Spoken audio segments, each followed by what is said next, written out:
She plans to double major in criminal justice and psychology to pursue becoming an FBI agent.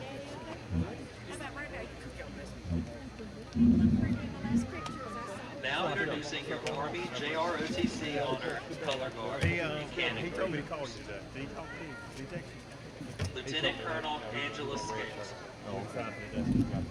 Angel is being escorted by Angela Crawford and Tier Scales. Angel is the current battalion commander for JROTC. She is a 4-year member of the Health Science Academy. Her future plans are to attend a 4-year university and participate in ROTC. Captain Deja Dahl. Deja is being escorted by her sister Amani Dahl.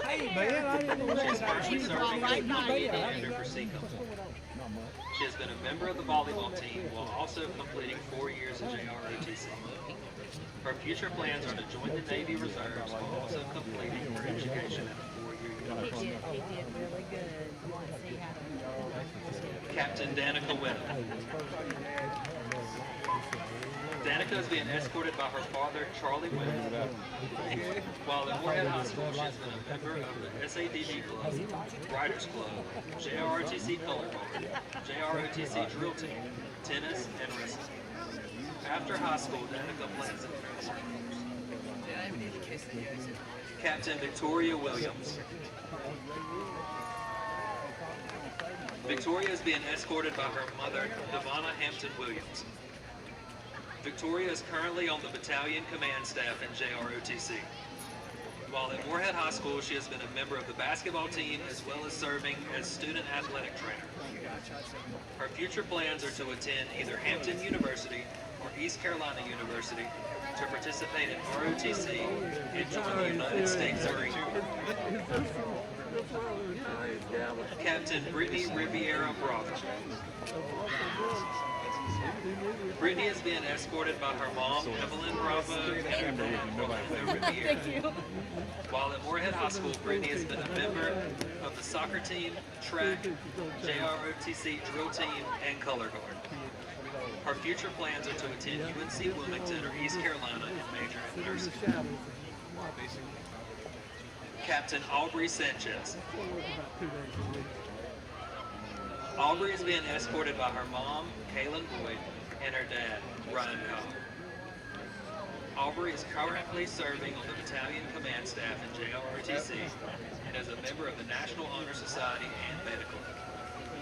After high school, she plans to enlist in the United States Marine Corps and pursue becoming a military police dog handler. Command Sergeant Leader, Selena Vasquez. Selena is being escorted by her mother, Maria Vasquez, and her sister, Cynthia Vasquez. She has been a 4-year member of JROTC, a 4-year member of the Health Science Academy, and a member of the Morehead High School soccer team. Her future plans are to enlist in the United States Army and pursue becoming a medic. Sergeant First Class Emily Lopez Escalante. Emily is being escorted by Irvin Escalante Lopez.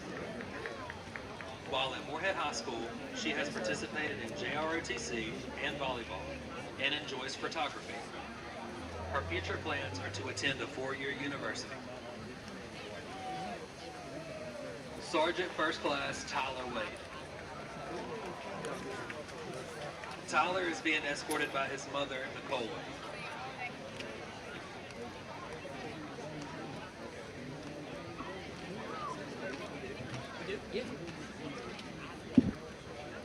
While at Morehead High School, Tyler has been a member of the Color Guard, Rifle Team, Raider Team, and Drill Team. His future plans are to join the United States Army.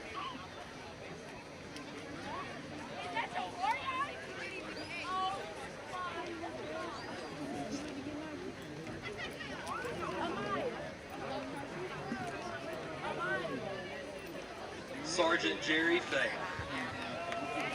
Jerry is being escorted by his mother, Kimberly Fay, and his father, Donnie Wade. While at Morehead High School, Jerry has been a member of ROTC, and after high school, he plans to pursue his dream of becoming a firefighter, an empty.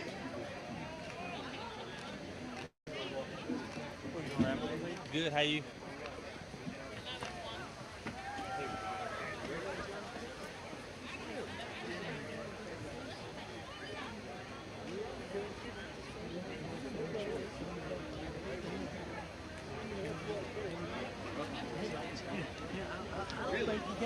Morehead Panther fans, family and friends, let's all give our seniors a big round of applause.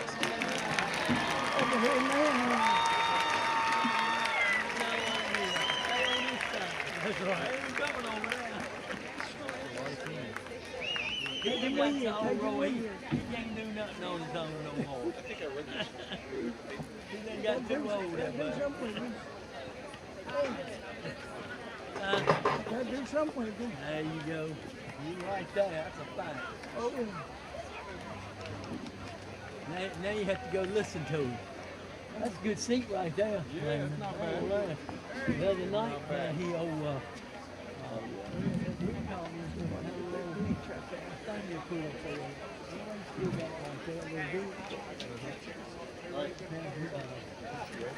Jason and one of the police officers over there.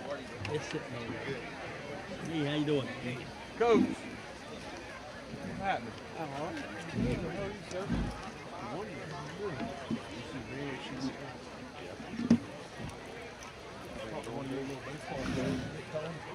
Huh? Get Combs' son. Get Combs' little boy. He said he played for you. Y'all have fun. Grant. He said, yeah, he don't yell at him like he yelled at us.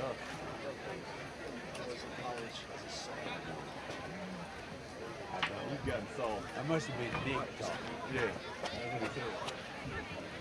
No, he said, yeah, he's got soft ones over there. We were 8. Huh? We were 8. You're right. I forgot him. I have him. I was talking to somebody the other day, Christian Boston, saw him at Goodyear Golf Course. He said something, about coaching. He said, "You still coaching?" I said, "Well, I still got Holmes Middle School and my travel." He said, "Yeah, I got 2 more years." He said, "You've been at it about 40 years, haven't you?" I got thinking about it. Referees crew for tonight, Alonzo Sample, umpire Willie Warren, lineman Deon Presley, line judge Jeremy Austin, and back judge James Craig. I never got smart enough like you. You get out, and that helps you. Don't win after that. Make it harder. The last thing I heard about Field Day, after the state championship, that's 21 goals.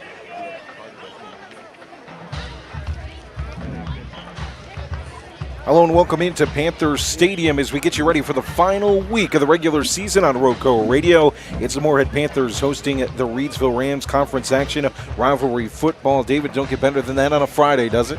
Oh, it don't, man. I wanted this game like crazy, and we finally get to go at it, man. I can't believe how fast the season has went. It has been too fast, man.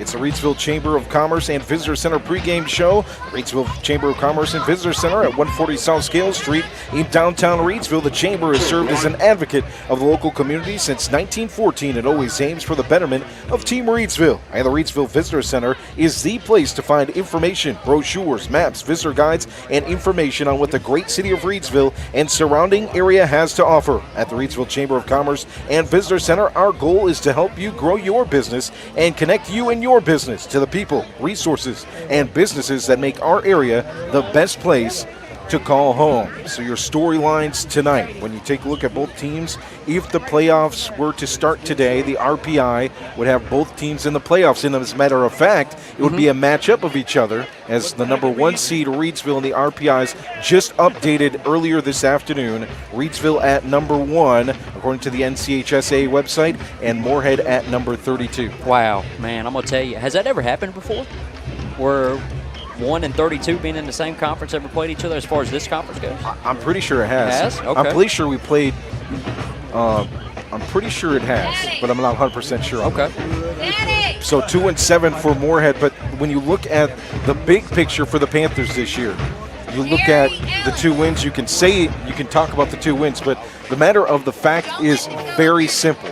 Every team they played except one would be playoff bound if the playoffs started tonight. And that would be McMichael. That'd be McMichael. Man, that's crazy, man. I just can't believe, they played a tough schedule to start out for sure, a good, tough non-conference schedule, but this RPI stuff, man, it's always had me so messed up. I don't know which way to go with that stuff sometimes. You got to take your shoes off. Yeah, I take my shoes off, backwards. put my feet up, count backwards. It's about like trying to play Chinese checkers. I know it exists, but couldn't do it either. I wouldn't know how to play it. Joe Dexter, David Woods with you here on the pregame show as we get you ready for this ball game. One thing that sticks out about this Panthers senior night here for this class, this is a class you're very familiar with. You got to coach a lot of these guys. What do they mean to you? And talk about some of those guys. They was the, pretty much the foundation being set for Morehead football. I mean, when I come in with Coach Terrain, I coached with him for 1 year, and then, I filmed the next year. You got guys like Dominique Harrison, Jack Campbell, Octavius Terry, DeQuay Matthews especially. Then you bring in newcomers like Deshaun Fields that just got here, Quint McNabb, I'm trying to call them all out here for you, Colton Bertodi, Quadir Rogers, Braxton Carter. I mean, they were the absolute stepping stone to getting this foundation set for, winning culture pretty much, and they meant a whole lot, man, because they went through 3 coaches. 3 coaches, yeah. 3 coaches in, 4 years, and man, I mean, just to stick with this team and to keep going the way they have, all the credit in the world to them, I'm telling you. Look at what they're going to do offensively. We know there's going to be a lot of different guys touching the football. 7 different players with carries last week against North Forsyth. 15 different players this year, David, have rushed the football for Morehead. That's true, and you're going to see 4 different quarterbacks too. Yep. So you're going to see a lot of players get touches tonight, and that's what they're going to need as far as against Reidsville. They're going to need all 11 hats to the football. They're going to have to steal some possessions. I mean, they're going to have to play their game of their life to win this football game tonight. Leading the way rushing the football is Braxton Carter, 67 carries, 330 yards, averaging 5 per carry with 4 touchdowns. Yep. For the Reidsville Rams, it's 9-0, undefeated, heading into the final week, 56-14 all-time against Morehead. Where do I start? 55 straight versus county opponents, 68 straight conference games won, 21 straight games won in general. Last week against Andrews, we talk about spreading the football around in the passing game. Deontay Neal and Braxton Johnson connected with 6 different receivers for touchdowns. Man, that's crazy, man. I mean, I'm telling you, man, we've got to talk about the history of, Reidsville football and stuff like that around here. Since I was 5 or 6 years old, being at this field house, being on the very top right here. I mean, I've seen all the kind of football in the world with my grandpa Ray Woods and his brother Dickie Woods. And man, I'm gonna tell you, Reidsville's always been who you want to be as a football team around Rockingham County. You want to compete with them. You want to beat those guys year in and year out. Man, they're just the team to beat it year in and year out, and everybody knows it. And they're only going to get better. But this is 1 game left for the regular season, and then it's on to trying to get to Chapel Hill. One thing we've seen for the Reidsville Rams is the adjustments made throughout the season. Undefeated, everything's been successful, right? Yep. But they've had to make adjustments offensively that have really prepared them for the playoffs. We talked about spreading the ball around offensively, passing the football. But what this team has done the last 3 games, running the football with that offensive line and with Jariel Cobb, 95 carries the last 3 games, 803 yards, 14 rushing touchdowns, 8.5 yards per carry. And that's against Walkertown, who's ranked in the top 10. Yep. West Stokes, who's ranked in the top 10. Both teams will face off against each other, as well as Andrews last week. And what Jariel Cobb has done the last 3 weeks, 61 carries, 602 yards, averaging 10 yards per carry with 11 rushing touchdowns, 13 total touchdowns over the last 3 weeks. I'm going to tell you what, you know how I am. I'm an offensive guy, but I got to give a big shout out to Doug Mars and the adjustments that he's made on defense. The first several weeks, man, they were just getting pretty much handed to them as far as the running game goes. Their defensive line, they were having trouble right there. And then when he adjusted to the 3-4 against Walkertown, that just changed everything. So that might be something we need to look forward to come playoff time once we get down the road, see how the defensive line goes. But so far, man, so far so good. That adjustment's been working. All right, let's pontificate. Okay. Because we can. Mm-hmm. It's the last week of the season. Yep. How many teams in our county are making the playoffs? I told you, 3. You think all 3? I think Morehead's getting in. I think Rockingham's getting in. And then for sure, Reidsville's already in. So they're all 3 going to get in. I think it's going to be tight. It's going to be as close as it's ever been. But I think Rockingham and Morehead both squeak in. But the thing about it is, if Rockingham does not win tonight, they're out. I don't think this game really matters to Morehead. Yes, it does matter because it's a rivalry game. You want to win this football game. If you win this football game, you're in. You are in. But, as far as the RPI stuff goes, just like I said, I don't know nothing about this RPI stuff. I wish they'd just do away with it. I think the people that even handle the RPI don't know how it works. Yeah, I'm just saying.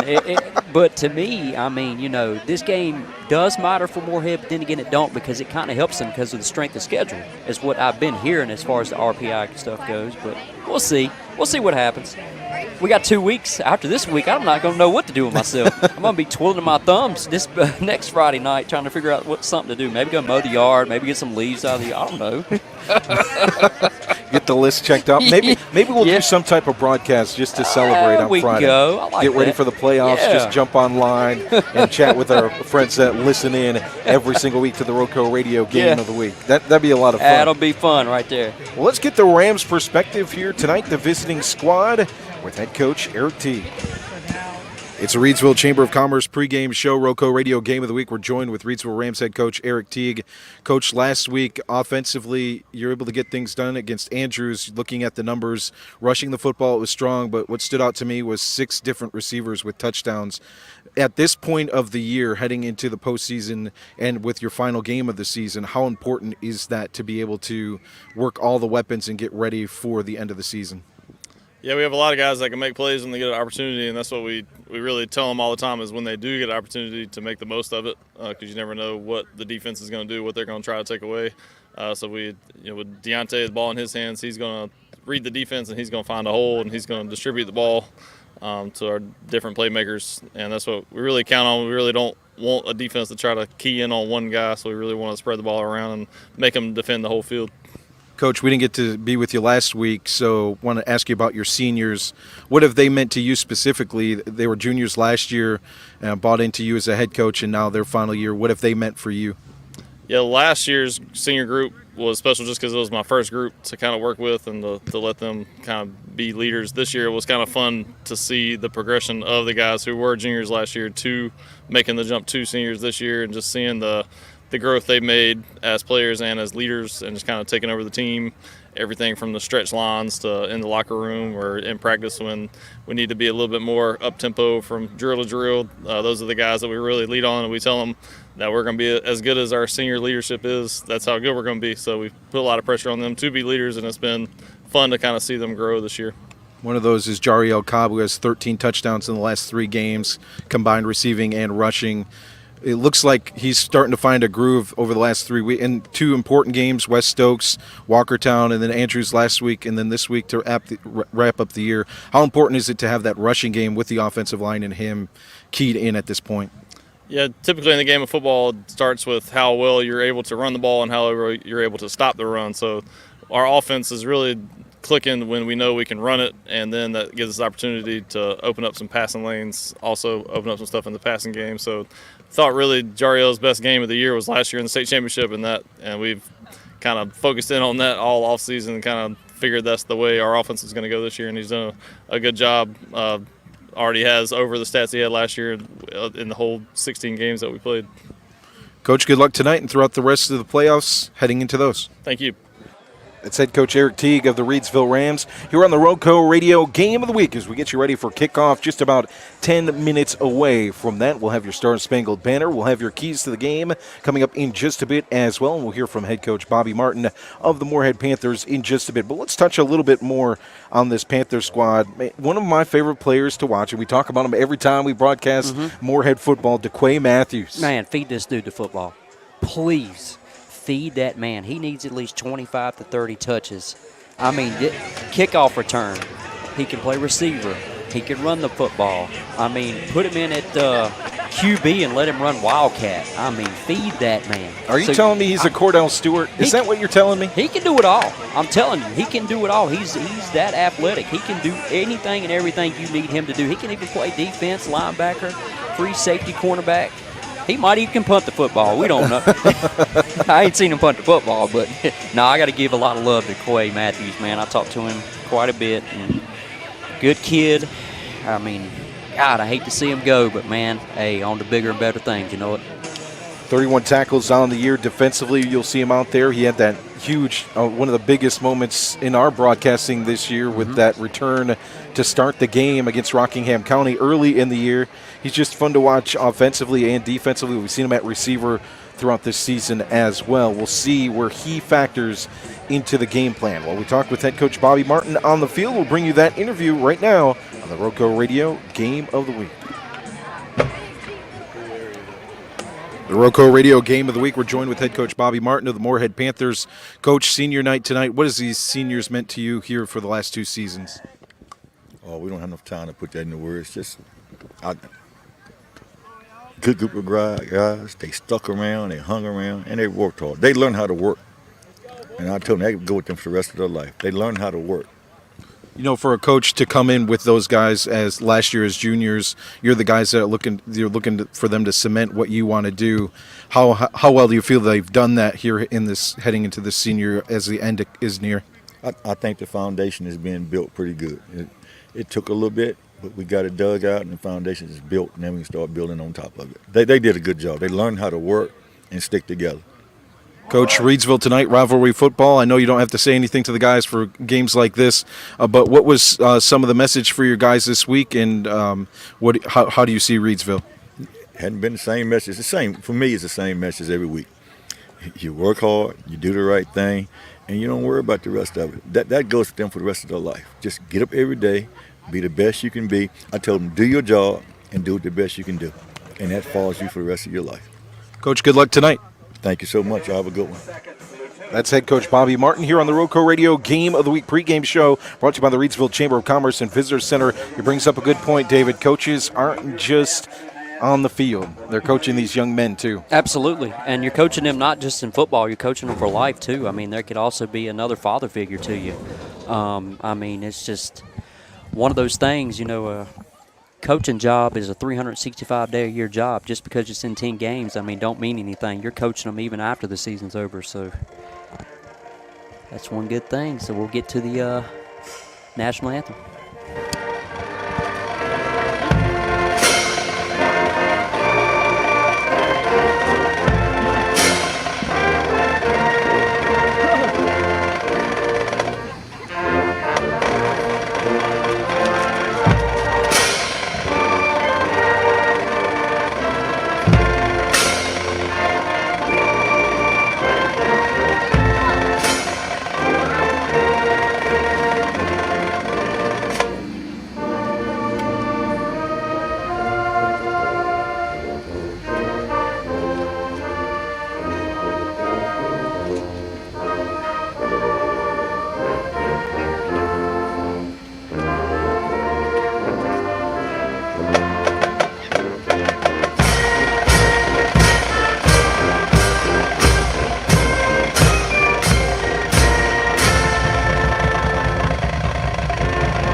Star Spangled Banner from the Pride of Morehead Marching Band.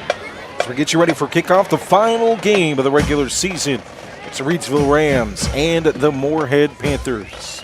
Got your keys to the game coming up in just a bit, but it's time to take a look at some games around the area, the Mid-State 2A and 3A. We start in the Mid-State 2A, 7-2 West Stokes at 7-2 Walkertown. I've been waiting all week to get your thoughts on this game. We've seen both teams against Reidsville. Your overall thoughts on that game? That's going to be a barn burner. I'm going to tell you what, that's probably going to be a high-scoring game right there. If anything, it probably goes to overtime with what we've seen them two play. I mean, you got the great offensive line of West Stokes. Just they play together. They're 5 guys that just get the job done each and every game. Then you got Walkertown. You got the 2 speedy. You got the running Curry back, and Kelly. You got the 2 speedy athletic players. I mean, they're just absolutely awesome. And I really think, man, I think it's going to be. I think the difference is the offensive line of West Well, Stokes. I think the difference in that, but I think the difference too is which quarterback is going to play better. Which one is not going to make as many mistakes? Point. You know it, because you got Santana Garcia and you got what was his name? Oh man, I talked about him a couple weeks ago. You know what I'm talking about though. But I mean, those 2 right there. You know, whoever makes the less turnovers is going to win that battle right there. And Santana Garcia, watching him a couple of weeks ago, he really played pretty good football. And it limited his mistakes, too, so that might be something that gets him going as far as come playoff time. Captains out on the field, the seniors on the field for Morehead here at senior night. We named those earlier. Looks like the top. I'll tell you what, you know, we need to get some ESPN right here. That way we can get some names and stuff like that, too. Sam Reeves is the name of the quarterback. Sam Reeves, yeah. We'll figure it out in a minute. Hey, when I was younger, that name would have popped right in my head. It just takes a little bit as the years add up. Getting to number 38 now. It's adding up. I have to write everything down now just to figure out what I'm doing each day. Let's go to the comments and talk to our friends. Phyllis Hall says, hi, David and Joe. Go Panthers. West Stokes by 7. Greeny Bandit Canada, West Stokes by 7. And Tom and Judy Worley listening in from Kentucky. Glad to have you along. And our friend Melita Hatley in the comments as well, as telling David he needs to come on over. So get those leaves. Get the leaves up at her house? All right. Okay, okay. Hey, as long as you got some nice ice cold, iced tea. Water. We'll be good. We'll be good Water. with that. Water. Keyword. Code word. Morehead wins the toss. They will defer. Well, I read the comment. No comment. Before the game starts, we would like to remind everyone about our community fundraiser for one of our own, Angela Simpson, Sunday. Robin listening from Frisco on the Outer Banks. Glad to have you in, Robin. Please come out and support. Okay. Big Will, what's up, man? What's going on? Glad to have you in the comments. Will. Getting ready for kickoff here in just a bit. Reidsville in all whites with blue numbering, the gold, traditional golden domers. Morehead in all black with the white helmet and white lettering and numbering with red trim. Tell you what, here we go. Here comes the Rams to midfield. From the right side to the far side, led by Jariel Khan.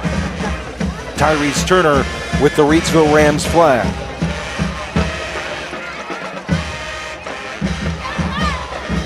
As we get ready for kickoff, it's time for your keys to the game, brought to you by the Greensboro Auto Center at 3800 Burlington Road in Greensboro. Come experience a new way to buy your next vehicle at Greensboro Auto Center, where car shopping is made easy with a vast selection of new and used cars, exceptional car care, and customer service with a smile. Our service center is also here to help serve you with oil changes, tire rotations, brake inspections, and anything else to extend the longevity of your auto investment. Greensboro Auto Center, open Monday through Friday from 9 a.m. till 6 p.m., Saturday from 10 a.m. till 5 p.m., and find us online at gsoauto.com. Your keys to the game, David. Well, keys to the game tonight, I'm going to tell you what's going to happen. They're going to have to play a flawless football game.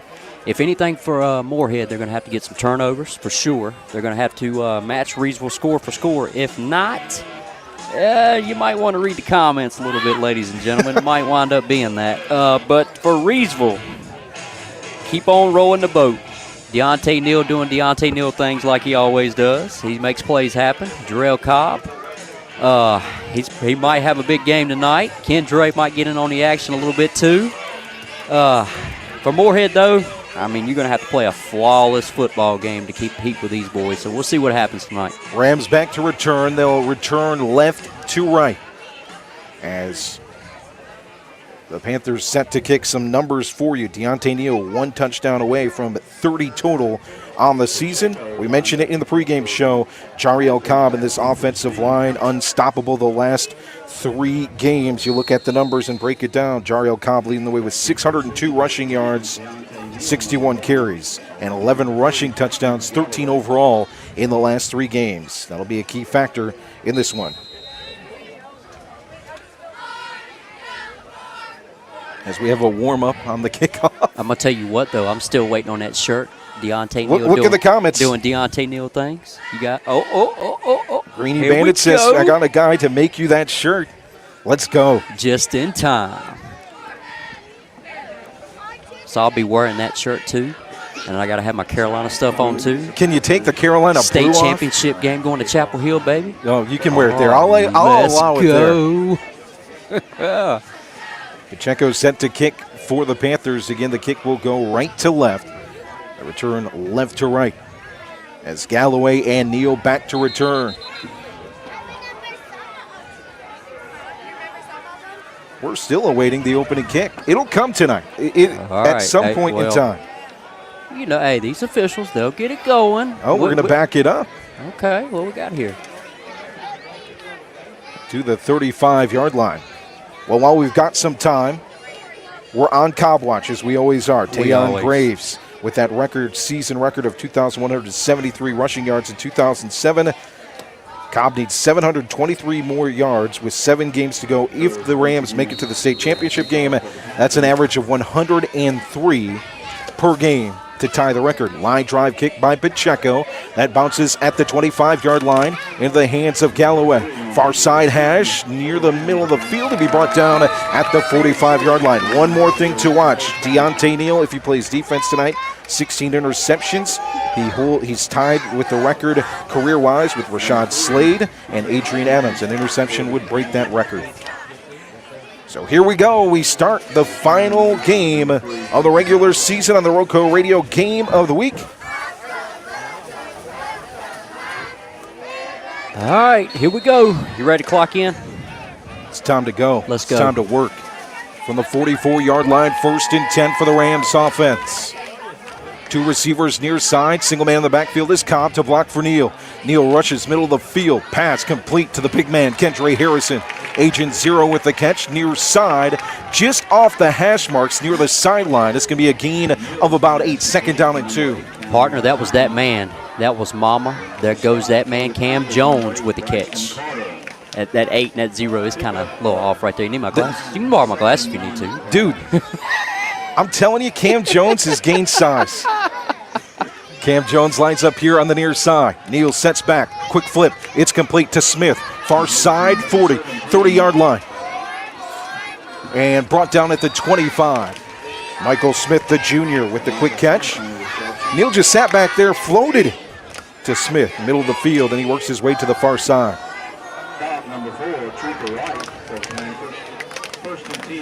I'm sure we'll see several different Rams worked in early. So Morehead, they come out in a 4-3 base. And right now they're playing cover 2.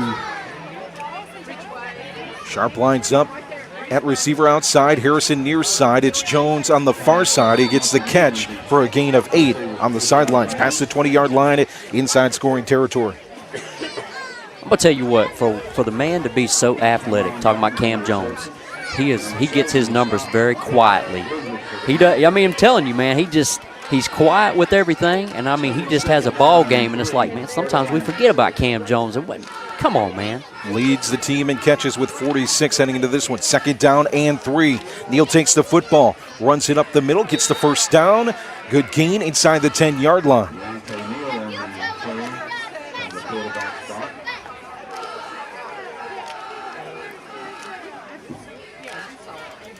First and goal Rams, their first drive of the game as they move left to right. 10:22 here in the first quarter. It's like a Rams coming out in a jumbo set formation right here. Neal takes, hands off, end around run for Jariel Cobb. Got it. Another touchdown. 6-0. Touchdown number 23 rushing this year and 25 total for Jariel Cobb. So with that touchdown right there, in the last 3 games, how many touchdowns has that been for him? You're looking at what? It's 14. 14 in the last 3 weeks? Yes. Wow. 12 of those rushing. 2 receiving touchdowns. Had a 46-yard touchdown reception last week against Andrews. Extra point team is out. The end over end is good for Barrett. So 10:08 to play here in the first quarter. 7-0 lead for the Rams here on the RoCo Radio Game of the Week. The Panthers will look to respond on their first possession. So now what's going to happen here, I mean, Morehead's got to match them score for score. I mean, that's the way it's got to be because you do not want this game to get out of hand, especially in the first quarter. Let's go to the comments. Christopher, what's going on, man? Glad to have you listening in. Andy Pinnock says, let's go. The Rams scoring their first possession. A big catch from Michael Smith. Solid run from Deontay Neal inside the 10-yard line and finish it off by Jariel Cobb.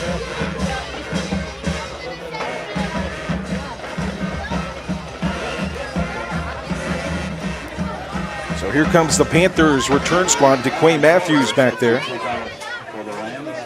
And this is right here. This is how Morehead could steal a possession. If they kick it to him, I mean, he's got a chance to return it. Matthews stands at the 20-yard line. Tavion Peterson near side at the 20-yard line, and Octavius Terry on the far side at the 20 as well. As Barrett sets to kick, 7-0 lead for the Rams, 10:08 remaining here in the first quarter. End over end, high kick, far side. Going to the hands of Peterson on the sideline, brought down by J9 at the 36. Okay, well, we know what we're going to see out of Morehead. We're going to see the wing T, but we're going to see an unorthodox wing T. You're going to see it out of the pistol, and they're going to run some full house with the pistol. The full house is, 2 tight ends, and you got your running back right behind the quarterback. You're going to see a little bit of everything tonight. Now, you're probably going to have to throw the kitchen sink and then some. 4 different quarterbacks we'll see in there, and Fields, is he that quarterback to start this one? No, Fields in at tailback. Nope, it'll be Fields at quarterback. Hand it off. And the first run is back to the line of scrimmage. The carry for Braxton Carter. Carter leading the team rushing, 67 carries, 330 yards, averaging 5 per carry. So Fields back into the huddle. And like I said pregame, you're not just going to see Fields. You're going to see 3 other quarterbacks tonight as well. So you're going to see a total of 4 quarterbacks for Morehead. That's probably going to get a couple of possessions.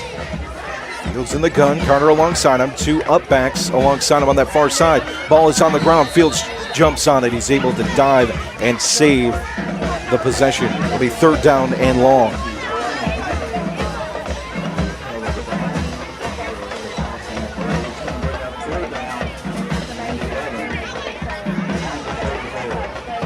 Fields heads to the sideline, talks with head coach Bobby Martin, gets the play, now brings it into the huddle as the huddle breaks with 9 minutes to play. Here in the first quarter, 7-0 lead for the Rams.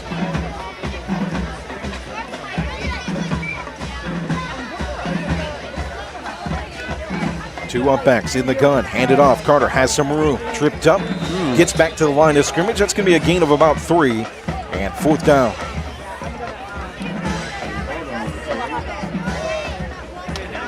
Well, I tell you what, do we watch for the fake right here? They got nothing to lose. I mean, they got nothing to lose. Why not try it? Though, it's like it's Carter back there punting, and Carter has been doing a great job punting the football. I'm going to tell you what, Braxton Carter has also played quarterback, and he can throw the football, so watch anything right now. Carter stands at the 25-yard line, 2 back to return for the Rams. Neal here on the near side. The punt is a high spinning punt. Penix back there as well. A bounce in front of Neal to the 10-yard line. Wow. Inside the 5-yard line. What did I tell you, partner? Good to the 4. Day. We've watched him do that throughout his career. He is a good punter. I'll tell you who he learned that from. You know who he learned that from? Coach Woods? Oh, well, he didn't learn it from me. No, I couldn't punt worth a crap. He learned that from my man, Michael Hall, who is in Chapel Hill right now. He was one of the best punters that we had the past couple years, especially when I was coaching at Morehead. He averaged about 45 yards a punt.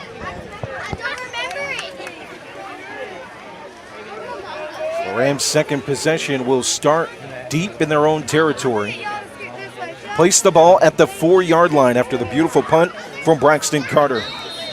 7-0 lead for the Rams. 7:53 to play here in the first quarter. Cobb and Neal in the backfield. High looping snap. It's brought in. Quick throw to Harrison. Far sideline. Almost had all grass in front of him. Brought down at the last moment at the 24-yard line.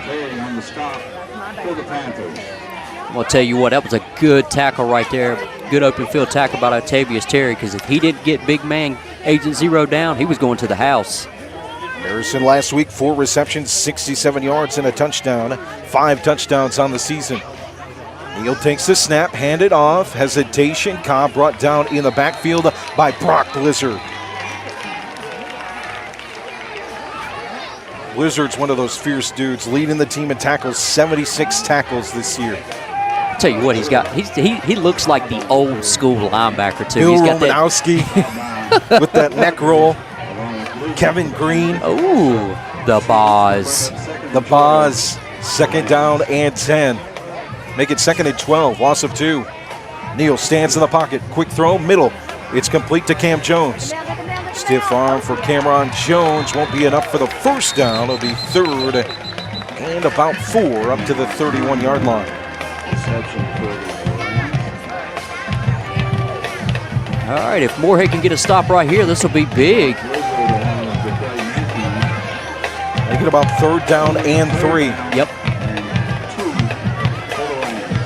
All at the 31-yard line. I mean, if you're in this position right here, you got to feed Jarrell Cobb, man. You got to feed him. Rams left to right to get the jump.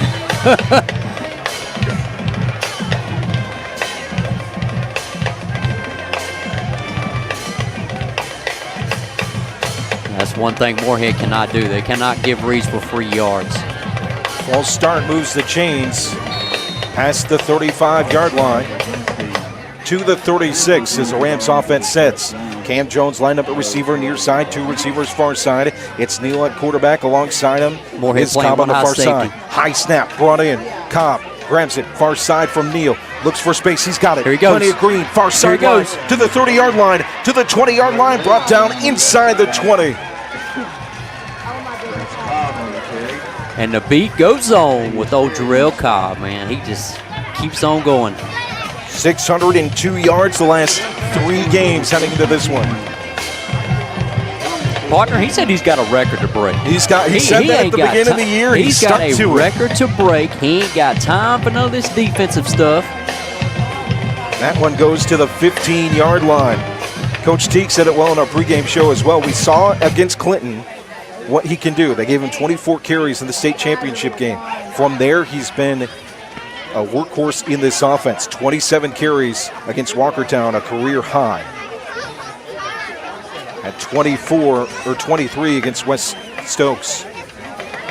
Far side, quick throw by Neal. It's complete to Galloway, 10-yard line, near sideline, working his way to the 5, brought down by the Panther defense. DeQuay Matthews in on the tackle as well as Blizzard. And right now for Reidsville, it's just simple pitch and catch. They're running some hitches, they're running some underneath stuff. 5 games this season for Jariel Cobb with 3 touchdowns or more as a flag flies. Well, on 2nd down and 3 from the 8.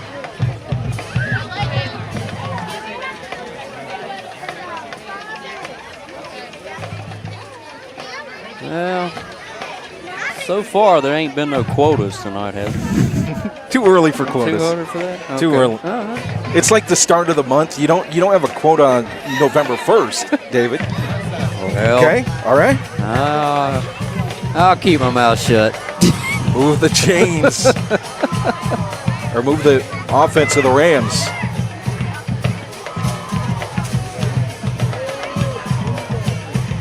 To first and goal. Inside the 5-yard line at the 4. It's actually going to be at the 3-yard line. I mean, this is a simple play call right here. Spread Feed the four. field out. Feed four. Feed 4.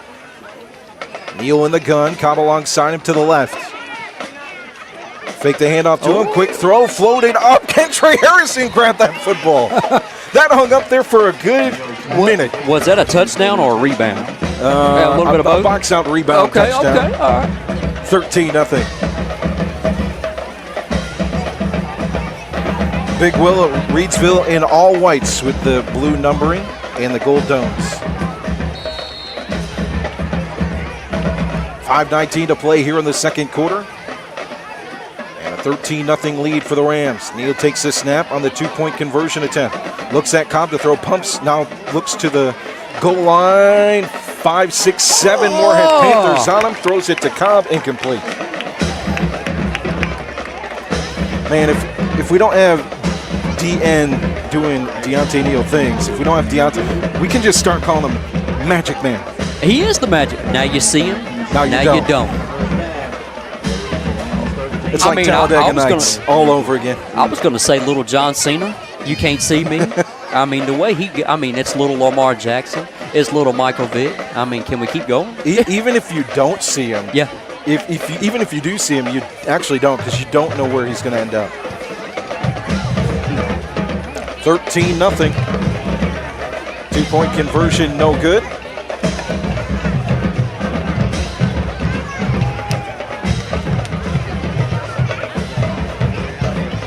Ooh, we got a score right here. It's T.W. Andrews 13 and McMichael nothing right now.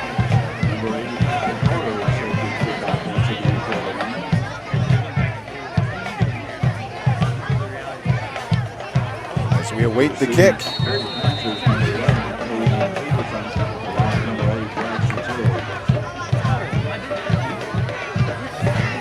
Barrett's kick to the far side, bounces past Peterson to the goal line. He'll pick it up and slip at the goal line. No, that is a disaster right there. That's at the 1 yard line. At the inside the 1 yard line. Peterson went to grab it as it bounced in front of the goal line, just slipped on the grass, and that's where the ball will be placed.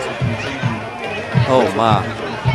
Greeny in the comments, crazy legs is what I call him. I like that too. Crazy legs, okay. And Barry in the comments, absolutely, David's going to agree. Don't call him Dak. Oh, my God. Here we go. Y'all guys starting on me. It ain't even got through the first quarter yet. I'm surprised ain't nobody said anything about the Yankees. I'm still waiting on that.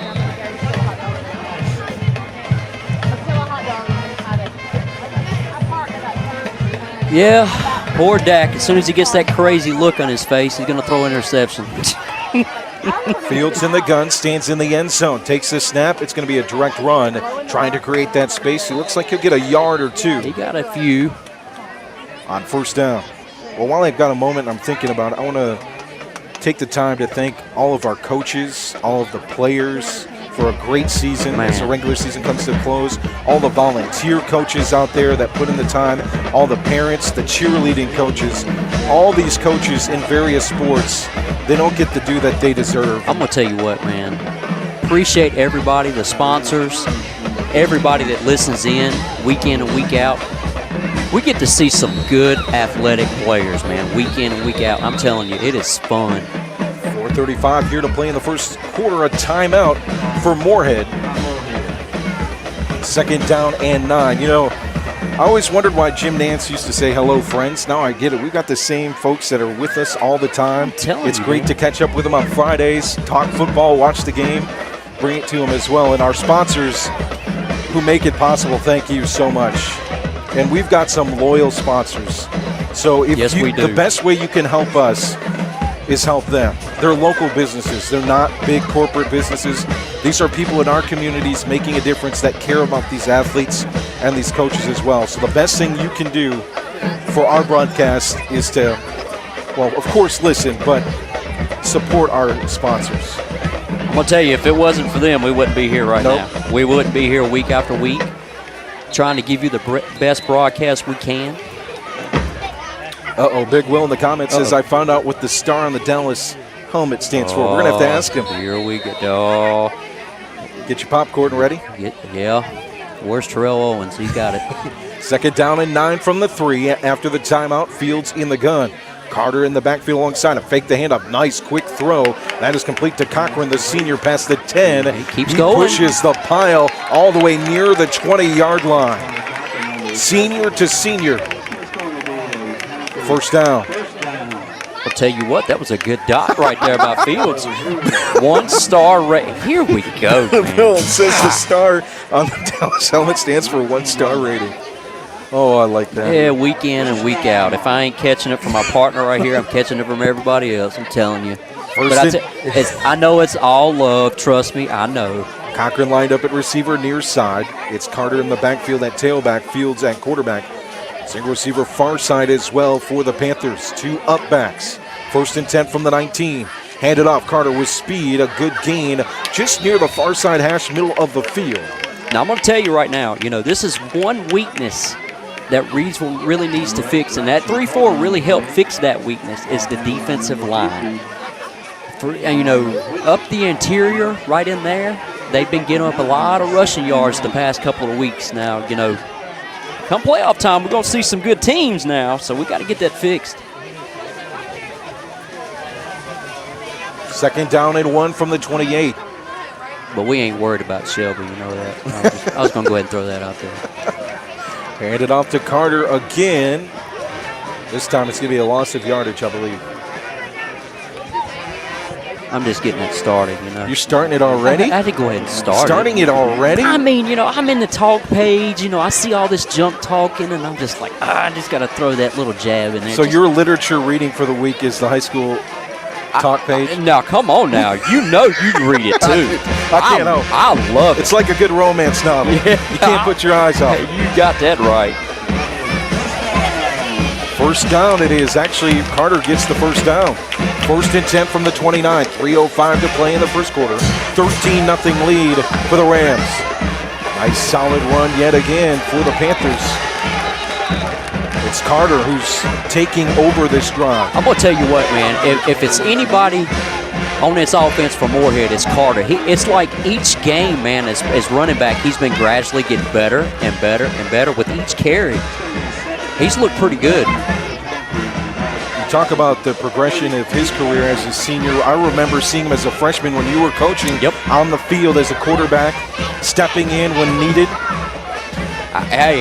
He was every day in my neck of the woods. I was coaching quarterbacks at the time, and he was right there with me. 2nd down and 1 from the 38-yard line. It's a handoff again to Carter. He's pure willing at this point. That gets back to the line of scrimmage. Several Rams in on the tackle. Score update from Winston-Salem. Atkins up 19-0 over Rockingham County.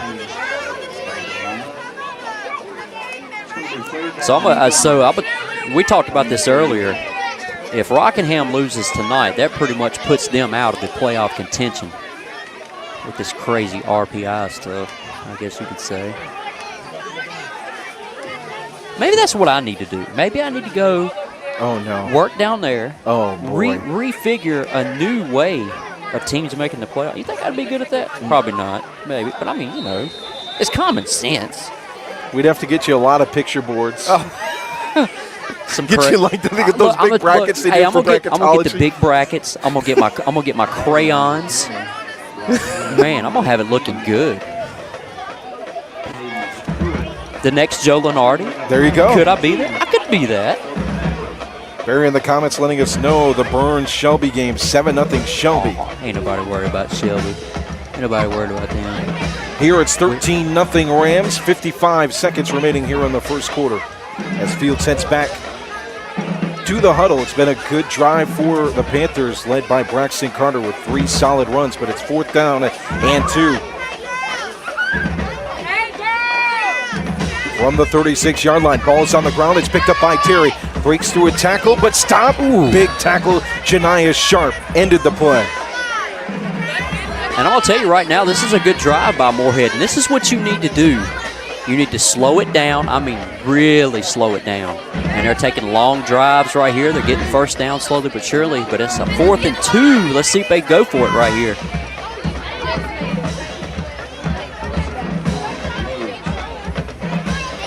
It's actually a turnover on downs. It'll be 1st and 10 for the Rams. I believe it was Jaquez Tynes on that 4th down play. He made the original stop, but Janiah Sharp able to finish it. But Janiah Sharp, how about what he's done defensively? 75 tackles coming to this one. Absolutely. Leading the team. He lines up at receiver near side. Rams football, 1st and 10. From the Morehead 38, left to right, they lead it 13-0. 2 scores on their first 2 possessions. It's a flea flicker. Cobb gets it back to Neal. Pressure in the backfield. Blizzard gets there. Far side. Neal throws it up in the air. Almost complete for a touchdown on the far side. Oh, my. He had him open. Janiah Sharp, the intended receiver. On the far side boundary, midway through the end zone.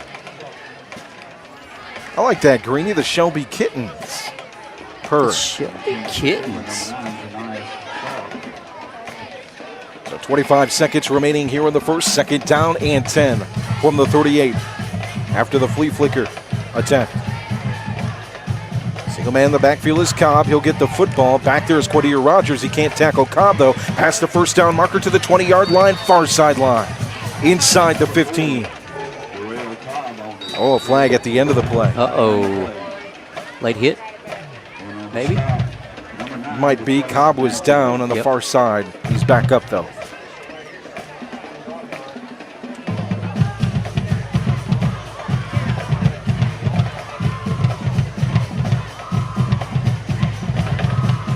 We wait the official call. I got a question for you, partner. Oh, boy. Yep. You know I always got these questions. What's Ohio State going to do this weekend? Oh, no, I didn't. Oh. What are they going to do this weekend? Are they going into...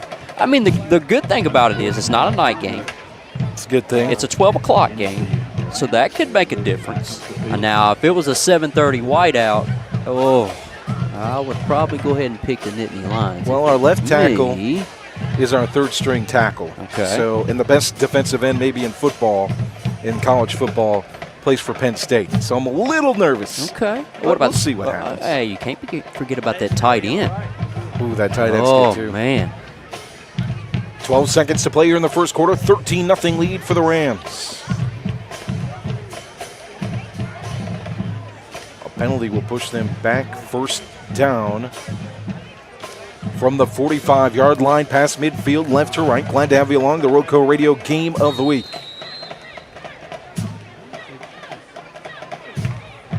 Neal in the gun. Alongside him is Savion Johnson. The carry is going to be for a gain of 1 or 2. Number 17, Michael Smith on the carry. A junior with the carry. Number 74 for Rogers on the stop for the Panthers. As we end the first quarter, a 13-0 lead for Reidsville on the RoCo Radio Game of the Week. Brought to you by our wonderful sponsors, including Impex, Chevrolet, Buick, GMC. When you're in the market for a new or pre-owned vehicle, hey, this is Tom Russell, General Manager at Impex Chevrolet GMC in Reidsville. That would be unbeatable selection and world-class service. Choose from over 1,500 vehicles of every model, shape, and price range. With our big city selection and small town hospitality, you're sure to find just what you're looking for. Shop at one of North Carolina's biggest and best dealers, Impex Chevrolet GMC. On Barnes Street in Reidsville and at ImpexChevroletGMC.com. We start the second quarter, 13-0 lead for Reidsville. We got OHs in the comments. Pamela, OHIO. So I was going to tell you, partner, you want some early stats? Yes. I got you right here. We got Jarrell Cobb, 4 carries for 76 yards so far. Dang. There you go. Deontay Neal, 7 of 8 for 76 yards and 1 touchdown. Kendra, 2 catches, 22 yards and 1 touchdown. 13-0 your score as we flip the field and start the second quarter. Homer J in the comments. What's up, man? Glad to have you along. What's up?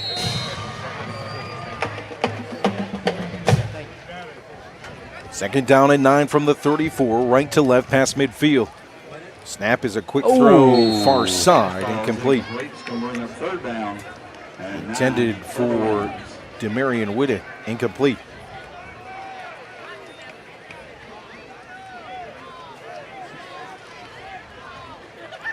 I'm going to tell you what, you know how I'd like to see get in the end zone right now? Who's that? Mama, there goes that man, Cam Jones.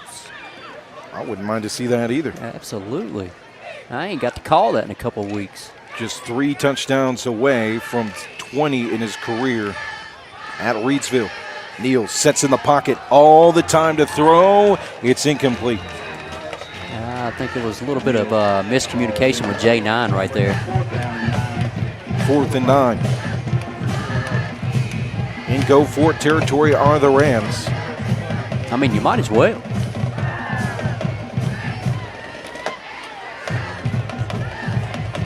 Let Deontay Neal cook. What do you think?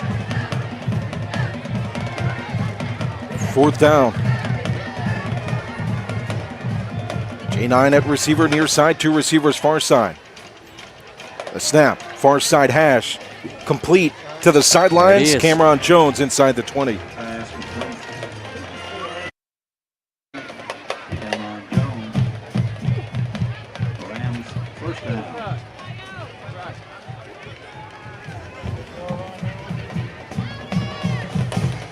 So 1st and 10 after the conversion on 4th down. Johnson in the backfield, far side of Neal. 2 receivers near side, single receiver far side. Morehead playing a cover 2. Man in motion is Smith. False start. A flag. False start. One thing, there's not a lot of things you can complain about when it comes to Reidsville and what they've done on the field. But you look at the last 3 weeks. You go back to the game against West Oaks, 12 penalties for 126 yards, 15 penalties against Walkertown for 100 yards, and 14 penalties against West Oaks. Last week it was 12 penalties. So 14, 15, and 12 over the last 3 weeks. And with all that being said, they're averaging almost, 50 points a game? Yep. So, I mean, you're looking at good day, almost 70 if they could cut down on the penalties. Neal with all day and all night to throw, intended for Jones. Coverage is good there by Braxton Carter, and an incomplete pass will send up 2nd down and 15. Some potential playoff scores thanks to Barry in the comments. Shelby 14, Burns nothing. Bandy 7, and Bunker Hill 6. Atkins up 25-0 over Rockingham County. 11:37 to play here in the second quarter. 13-0 lead for the Rams with the football. Ball on the 25 of Morehead, right to left. Neal sits in the pocket, now works his way far side. That's complete, middle of the field. Agent Zero works his way now here to the near side hash. Jukes on a 2, 3, 4 tackles. He's still standing. Another juke, spins, working his way to the far side after a stiff arm. He's going to go to out of bounds at the 5-yard line. Holy smokes. What in the world did we just see? This is why I love high school football. Holy moly. So he takes off to the left. I'm telling you, all 11 guys just about on Morehead's defense took off after him. He does a spin move, takes stiff arms a man, jukes a man, goes back the opposite way. Oh my goodness. Well, Mac Brown, you better be getting on the phone, boy. That's all I got to tell you.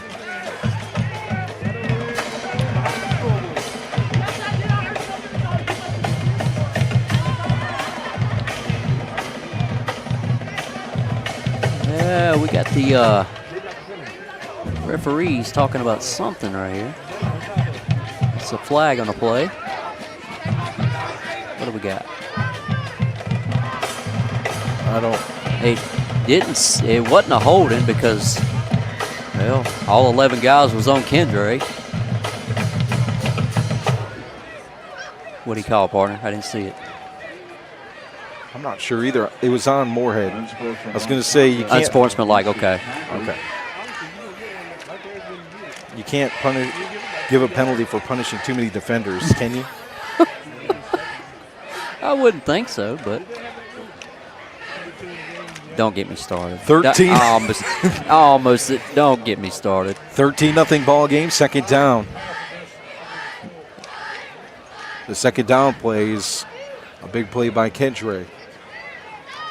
It was one thing this week I was going to try not to do. We're going to try. The Zebras do a great job. They do overall. They do a great job.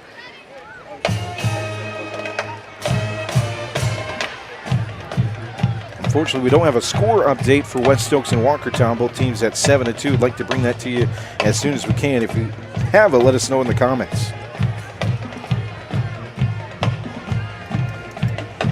Partner, I got to get a little bit closer to you. The window sill, I can't see through the brick wall. We should be used to this by now. I mean, we go to different facilities. I mean, we're having to look out one window at a time. We have to try to hug up on each other. We'll get in the phone booth together to call a high school football game. We would, man. I'm telling you. We'd call it from the parking lot if we had to. Or we could go across the street.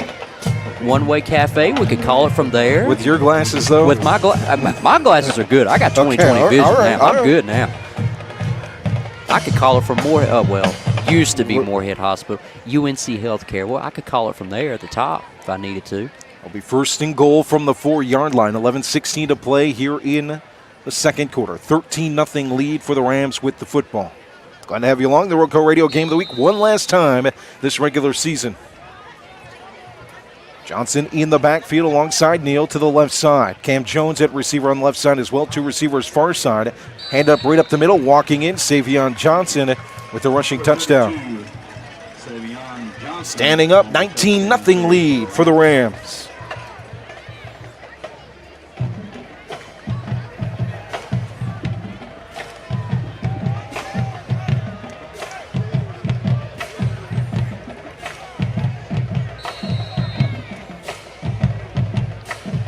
Well, what are we going to get here? Well, it looks like they're going to go for the extra point.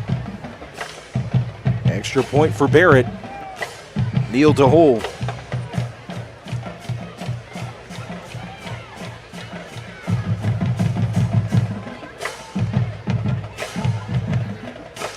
Good snap, good hold. End over end is through. 20-0 lead for the Rams. 11:05 to play in the first half. Well, that extends the double-digit scoring streak for Reidsville to 129 straight games. Their scoring streak to 390 straight games they have scored. My goodness.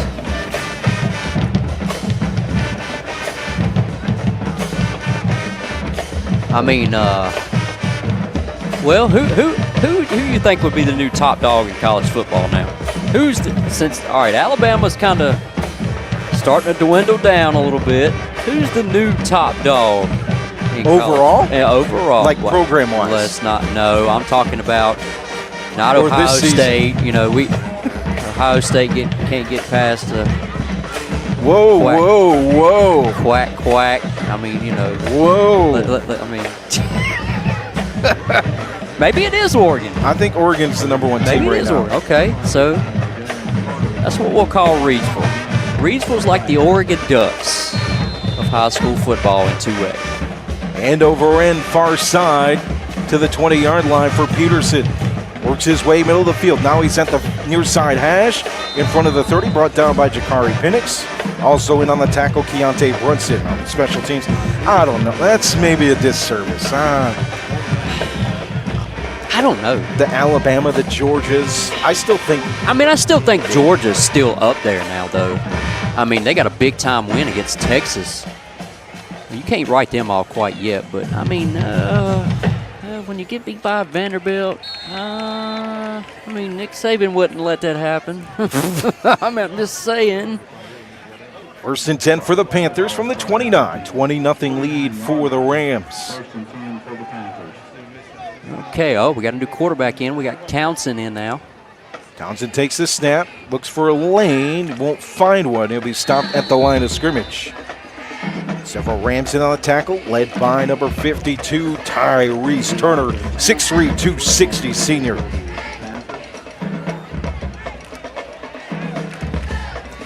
I'm going to tell you what, I think, in my honest opinion, I think Elijah Townsend is the quarterback of the future for Morehead. I really do. This man has got some good size on him. He's about, what, maybe 6'1", 6'2"? Throws a good solid football, too. He throws a good spiral. We watched him last year in the McMichael game. He come in as a freshman and started. Almost won it. Fields back in at quarterback. Hands it off to Carter. Gets to the far side edge. Spins. What a run. And a flag at the end of the play. Yeah, it might be a face mask. After a gain of about 8. Yeah, I think it was. Braxton Carter. You can say a lot of things at the end of this game. One thing we should be saying is Braxton Carter is leaving it on that grass. He's going to leave it all out there. He has always been a tough-nosed football player, especially when I coached him too, man. I mean, you could not get that man down on one tackle. It was going to take 5 or 6 each and every play because he was not going to go down easy. Flag picked up by the officials. It will be a face mask by the Reidsville defense.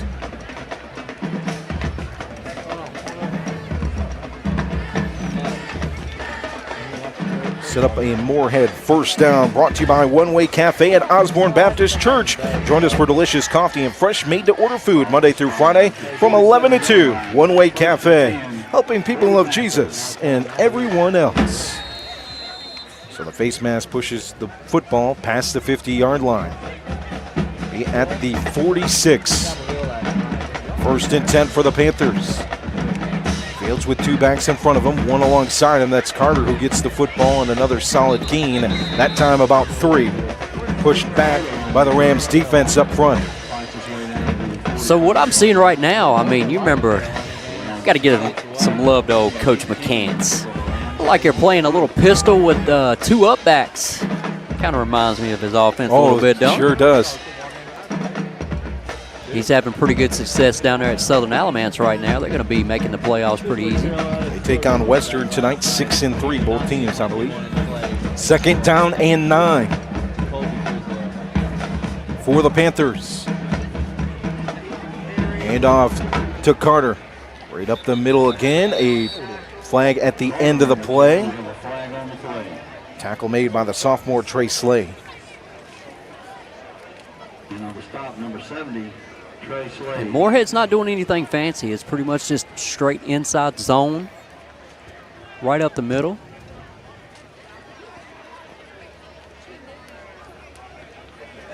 It's going to be another face mask penalty on the Rams defense. That's the second one of this drive.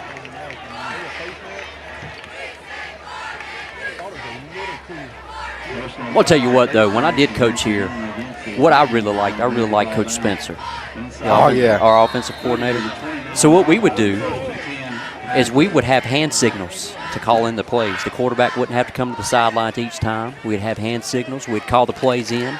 You know, one guy would call in the offensive line. The other guy would call in, which would be Spencer. He would call in the play. Fields takes the snap. Hand it off. Another decent gain on first down. Oh, Coach Spencer. He was the life of the party, wasn't he?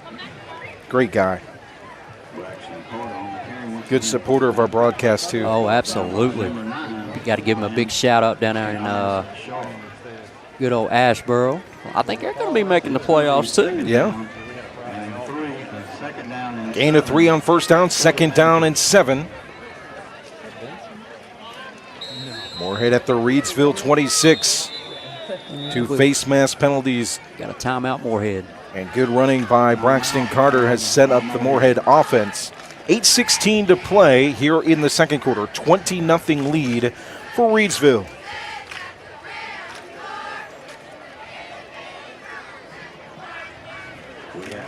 Tonight's broadcast is brought to you by our broadcast partners and friends.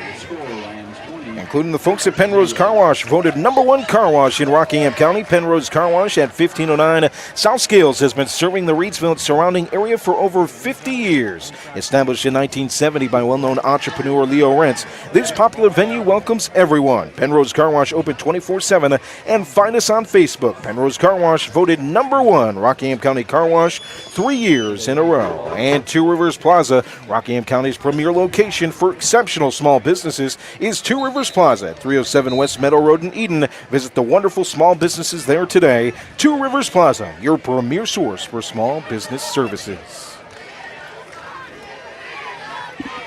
20-0 lead for Reidsville. Morehead with the football to face mask penalties by the Rams defense, and solid running game by Braxton Carter has set up this offense in good position at the 26 of Reidsville, left to right. Snap taken by Townsend. Fake the handoff down near side. Good room. Juke move to Quay Matthews near the 10-yard line. You said it. Get him in the ball game. I'm telling you, partner. I'm telling you, feed this man. He should not be getting no less than 20 carries a ball game. I'm telling you, he's too athletic to be on the sidelines. He's too athletic to not be involved in the football game. Get him the football. Ball placed just in front of the 10-yard line. It'll be 1st and 10 from the 11. Panthers break the huddle. Defense sets for the Rams. Single receiver near side. A single receiver far side. Right in the backfield as well as Blizzard. Ball is on the ground. Townsend drops it. It's picked up by Rice. It still squirts loose. It's picked up by the Rams. Could we have a touchdown? Townsend. Picked up by Corey Rhodes to the 30-yard line. Brought down by Townsend. Oh, man.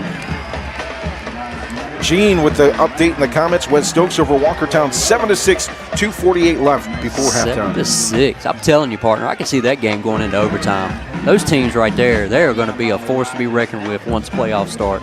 One of our big keys tonight here was no turnovers. 5 last week for Morehead.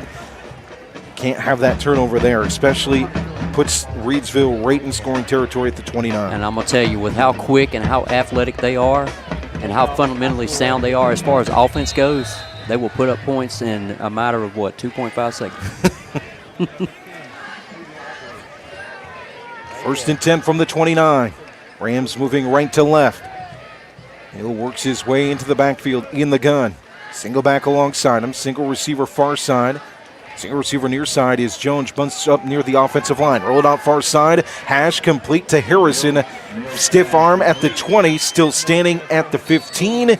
Just inside that 15 near the 10 on the far side on the completion.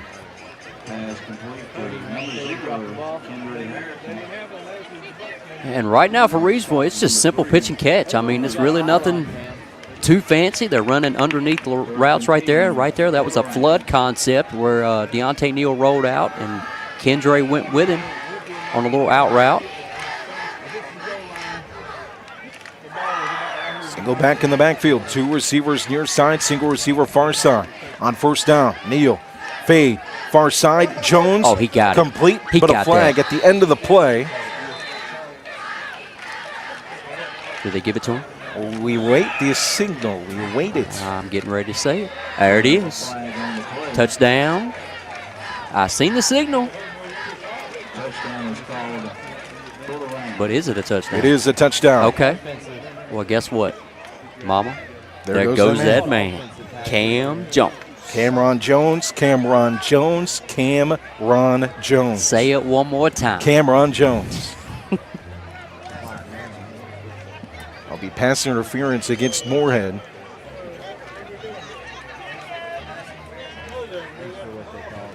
Molly in the comments. Good to have you along.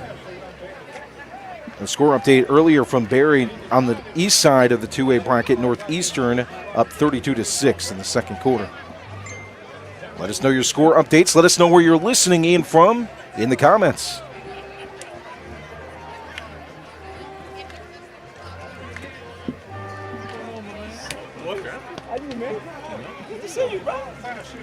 What do we got going on here? There's some discussion. Uh-huh. What are we discussing? I've been discussing for about, what, 10 minutes?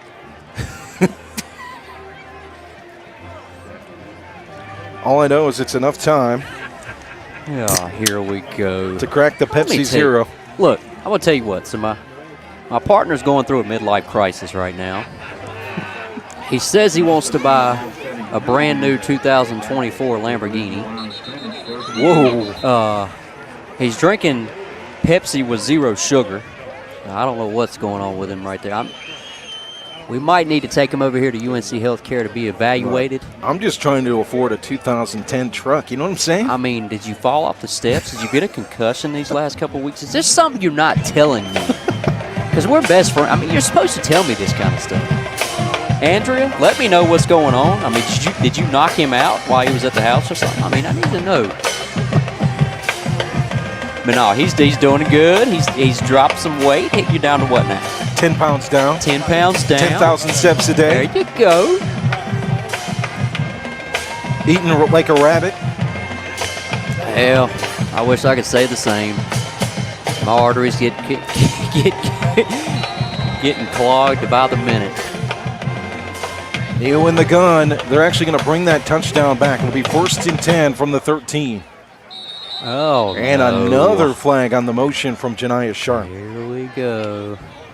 I'd like to get some clarification on why that touchdown was not a touchdown. I guess it was a offensive pass interference that got brought back, and now we got a false start.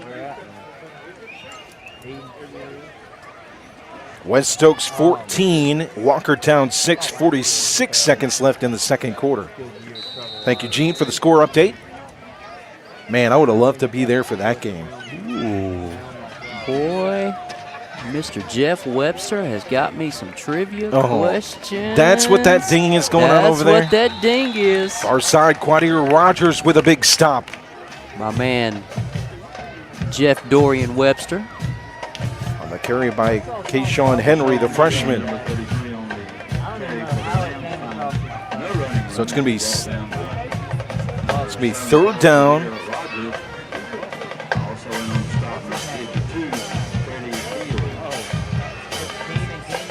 Make it 2nd down and 23. Rams at the 21 of Morehead, moving right to left, and another false start on the motion. Goodness. This is what we were talking about. Well, I think what Reidsville's doing is they're getting some guys in that don't normally play much. They're getting them a little playing time in.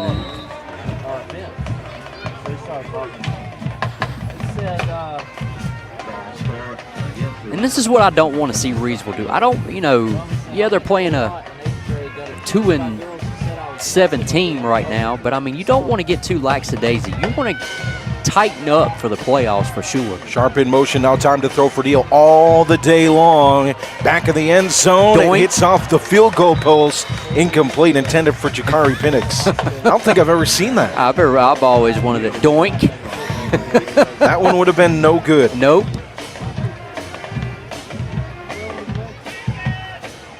So 5:48 to play here in the second quarter. A 20-0 lead for the Rams in 3rd down and 28. Yeah, like I was saying, partner, I mean, you don't want to get too lackadaisy. I mean, just because you're playing, kind of not so good competition right now. I mean, you want to tighten up for the playoffs. You want to, get some things right before we get going. Neal takes the snap on 3rd down. Quick throw. They got blockers. It's a screen for Jones, middle of the field. And a good gain. It's going to be a gain of about 12. It'll be 4th down and about 8, I believe. As the ball moves inside the 15-yard line. I tell you what, though. We got a man down. I can't see the number.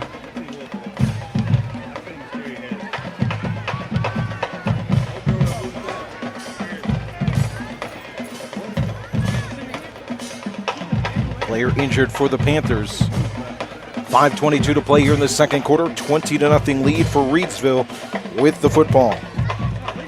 Tonight's game is brought to you by Circle Drive-In in Eden, serving the best hot dogs in Rockingham County for over 50 years. At 111 Boone Road in Eden, Circle Drive-In is your home for fast and friendly service and an all-American meal. Stop by our old-style drive-in for a delicious cheeseburger, crinkle-cut fries, and top your meal off with a milkshake or banana split. Or choose from one of our many menu items such as buffalo wings, chicken tender, steak and cheese, the chuck wagon, and so much more at Circle Drive-In since the 1970s. For good food, stop by Circle Drive-In, 111 Boone Road, near the roundabout. Hey, so who was the one that was talking about the T-shirts? Who can get the T-shirts made? Was it Greeny? Yep. It was Greeny. Yeah, let us know who can get them made for us. We'll definitely throw in some funds on that.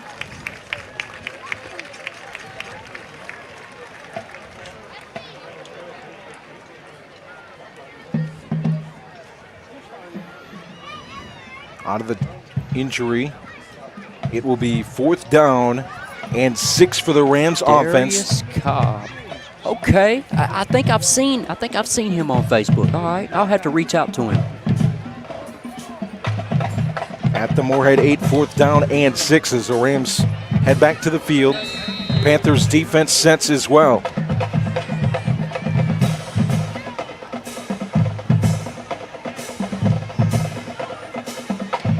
New man in the backfield.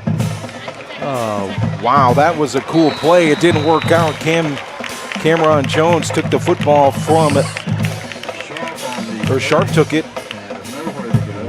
Quick flip to, Jones got it from Neal. Quick flip to Sharp, and Sharp was set to throw it to Neal on the far side, but the play doesn't work out on the trick play.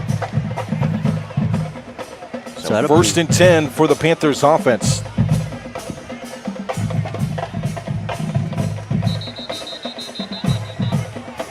.449 to play here in the second quarter.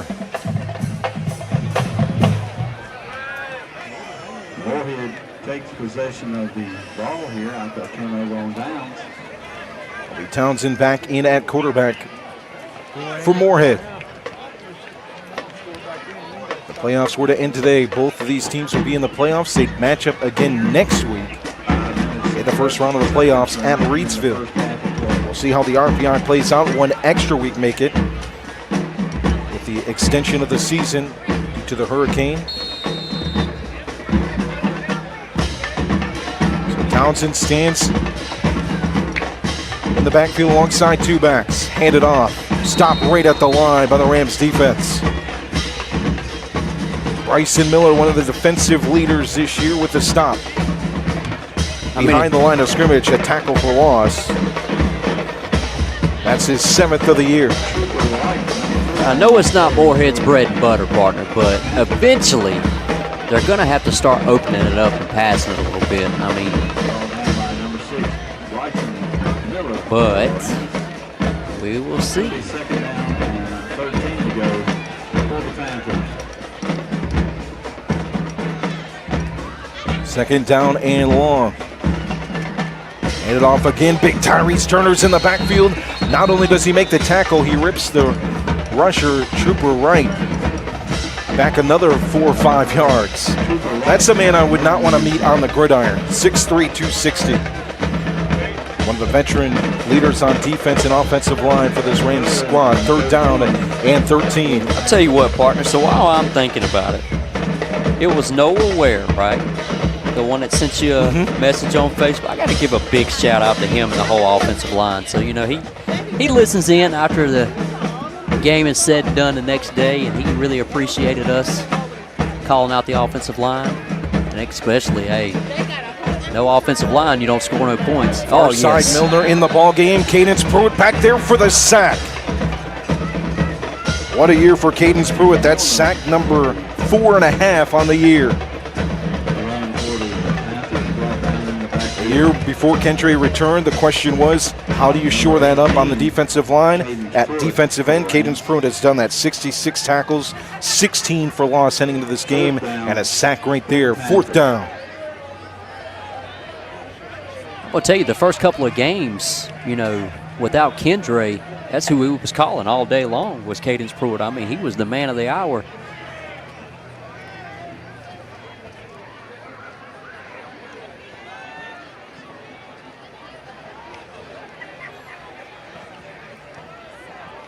Here comes the punt.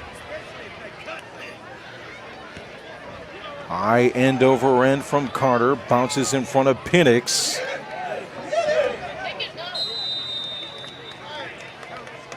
Down at the 40. At the 44-yard line. That's where the Rams offense will take over past midfield, moving right to left with a 20-0 lead, 2:42 to play in the first half. I don't remember playing Monroe anytime in the recent future. Now, they do have a really good player in Jordan Young. I'll have to. We'll have to scout. We do our scouting. Oh, we definitely will sit Scouting down. department. Hey, you know what? You probably have to come over. Come on down to the man cave. I'll bring a Pepsi Zero because I know you won't have those at your house. We'll turn on the 75-inch flat screen. Yeah. We'll do some scouting. Neal rolls out far side, complete. I'm gonna tell you, so don't tell my wife Cam this. Jones with the reception. So I might want to go bigger as far as TVs go, but just keep that on the low. Honey, if you're listening, I'm just kidding, but maybe not. Depends on how the Black Friday deals depends roll. on how the Black Friday deals go. Number 16. Second down and 1 from the 35 after the completion to Jones. Second and 1 for the Rams. Neal in the gun, 2 receivers near side, single receiver far side.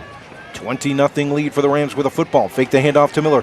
Quick float pass. That's more like an alley-oop to Kendra Harrison. He's still running to the 20-yard line near side.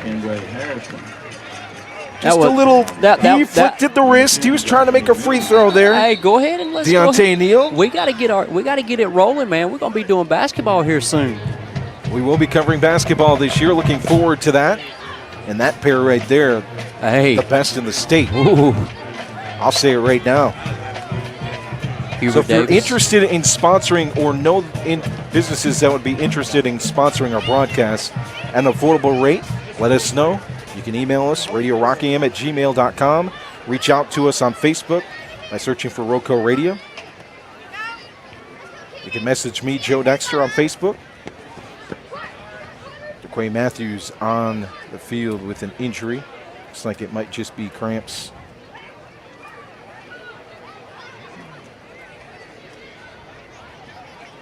.155 to play here in the first half. A 20-0 lead for the Rams. All right, so I got a good question for you. When it comes playoff time, who do you think could compete with Reidsville? Who do you think could give them a good shot or a good ball game when it comes to the playoffs? I mean, I would say West Oaks for one. They played pretty good. I mean, that offensive line was dominant. Can you hear that? What's that? Silence. Oh, nobody. You say nobody.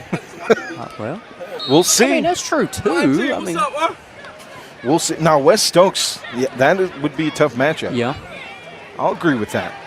But compete in the fourth quarter are two different things in the playoffs. High snap, Neal tips it with his fingers. It rolls end over end, and he grabs it. Now rolls to the far side, throws complete. J9. I mean, you want me to go ahead and say it? Up to the you want me to go ahead and say it? That's Deontay Neal doing Deontay Neal things as usual. Big Will says Monroe in the comments. Think Monroe? Okay. So we got West Stokes right now, 14, Walkertown 6.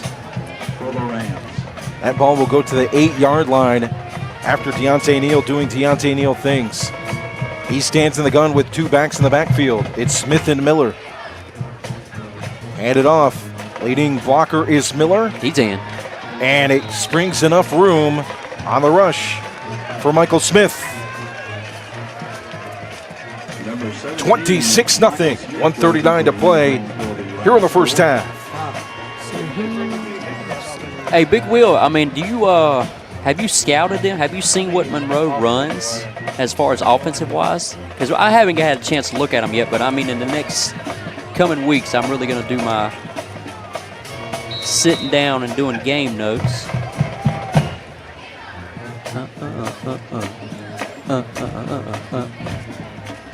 Like that, partner? There you go. I like it. Tequila. All right, trivia time. What is Monroe's mascot? You know what I didn't know? I learned. Can I get 3 guesses? Can I get the 3 guesses, please? Yep. All right. If you combine Boston and Atlanta, that's what I'll say. Boston and Atlanta. So they would be the Braves? I'm not No. The Red Hawks. Red Hawks. How do you get the Red Hawks out of who? Atlanta. Atlanta Hawks. You didn't say. I split sports. You didn't say. I wasn't going to make it easy I was for you. thinking the Braves. It was still baseball in my head. 1:39 to play in the second quarter. 27-0 lead All you had to do for the was Rams. Say, why don't you just say Trey Young? Throw some Trey Young in there. I'm not trying to make it easy. You're not going to make it easy for That's the okay. trivia. Why am I going to make it? Hey, don't worry about it. 'Cause Mr. Jeff Webster's got me a good one. So what you need to know about Monroe, I'm just going to help you out a little bit. Okay. Is this man right here. Okay. Number 6, Jordan Young. Jordan Young. One of the best players, basketball and football in the state. Oh, wait. Did he have an offer somewhere? I thought I saw. Yep, he does. Well. Far side kick after the touchdown for Reidsville goes to Matthews up to the 30-yard line. Well, looks like he's Panthers got football. Looks like he's got good and bad taste at the same time. You know, good taste for Michigan. Michigan's a pretty good team, right? Come on. I mean, you're always throwing shade at me, partner, so I got to throw a little bit back. At the half, Shelby over Burns, 14-6. Thank you, Gene. And Bandy's 21, Bunker Hill 12. That's a game that might mess up the RPIs if Bandy's holds out to win. Ooh, Big Will said Monroe players are saying Reidsville don't want to see. Ooh. So 1st and 10 from the 33 for Morehead. Looking to throw is Townsend. That's intercepted. Who got it? Who got it? Who got it? That's J9. Janiah Sharp with the pick. Second interception of the year for Sharp. Big Will, I mean, I recall. Oh, there's the GOAT. Look at the GOAT right there. Look at that. We're in arm's reach of a.k.a. the GOAT, a.k.a. Nick Saban, a.k.a. the man. How crazy. He's Coach Teague. Coach Jimmy Teague is out here on the steps before halftime. He's got his headset on watching the game. His headset. He's just chilling out. I mean, that's what GOATs do. I mean, they just Mr. Cool Daddy. That's what I'm going to call him. 1st and 10 from the 44 for the Rams with a 27-0 lead nearing halftime. 1:25 to play in the second quarter. Neal stands in front of the 50-yard line, takes a snap in the gun. Plants, throws deep, middle of the field, wide open. J9 goes for it, caught it, touchdown. Had to battle 2 defenders and brings it in. J9 have a game. Get the interception. Next play, the score.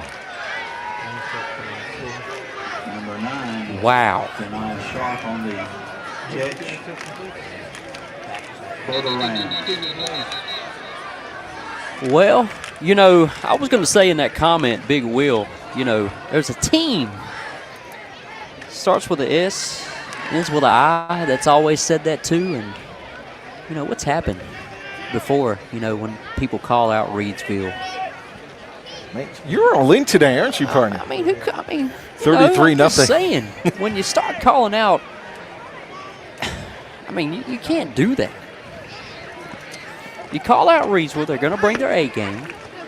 They're going to proceed to hang 70 on you, and then call it a day.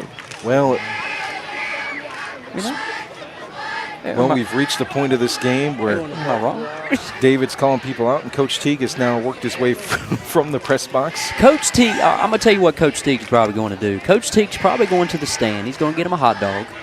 He's going to proceed to keep calling and helping, you know, call some plays here and there. And he's going to walk right back gradually. And he's going to get back up, you know. That's what goats do. Great throw from Deontay Neal. J9 with the corral in for the touchdown with 2 covering him. And a 33-0 ball game. 1:16 to play in the second quarter. What do you think Coach Teague likes on a hot dog? Now we know we've gotten to weird points in the broadcast. What do you think he likes on a hot dog? Well, I need to ask him that. Coach Teague, what do you like on a hot dog? Well, what do you think? Think he's a good chili and slaw kind of guy? Chili, slaw, mustard. Mustard? You think he throws in a couple of onions? Light onion. I think he's a light onion kind of guy. All right.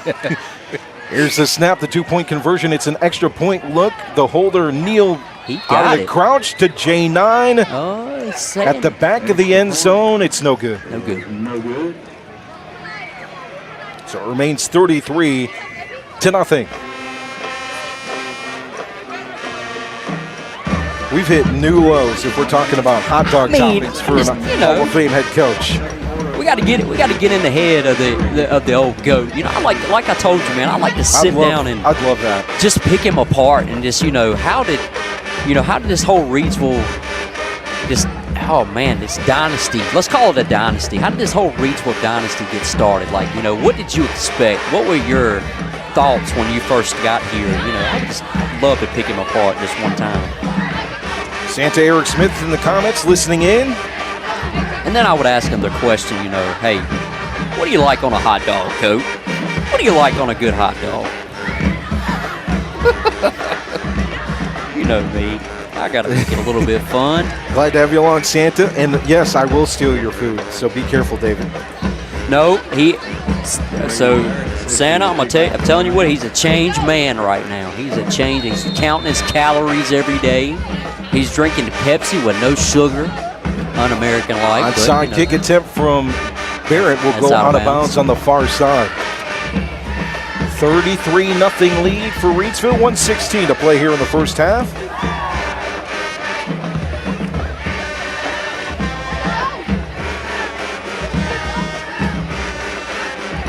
So we went from hot dog toppings. We can't. So we got the GOAT. Okay. We got the GOAT of coaching. You want to know what's on his hot dog? I guess I got to know the GOAT of analysts. What do you put on your hot dog? Oh, what do I put on my hot dog? Oh, man. Well, it depends on how good the chili is. I mean, if you're not fixing good chili, I got to scrap that. I got to go. I'm a good slaw kind of guy. I like some slaw. Mustard, chili, slaw. I got to do away with the onions. I mean, if they're grilled onions, I'll throw some grilled onions on them. Yeah, there you go. What a year on the RoCo Radio Game of the Week. We've learned what we'd be for Halloween. Yeah. Ask in the comments. Well, now we're finding our hot dog favorites. Well. And over in the far side, 35-yard line, returned by Cochran. He's going to work his way to the near side, lowers his shoulder, brought down by Phoenix at the 44. Well, I was going to say Hatley crushed my dreams in trying to be Michael Myers. He said I was too short, which I can agree. So I give that up. I mean, who could I be? I guess Chucky. I mean, Chucky? I guess I'm his size, right? That's what y'all. I'm going to catch it either way, so I might as well just say it.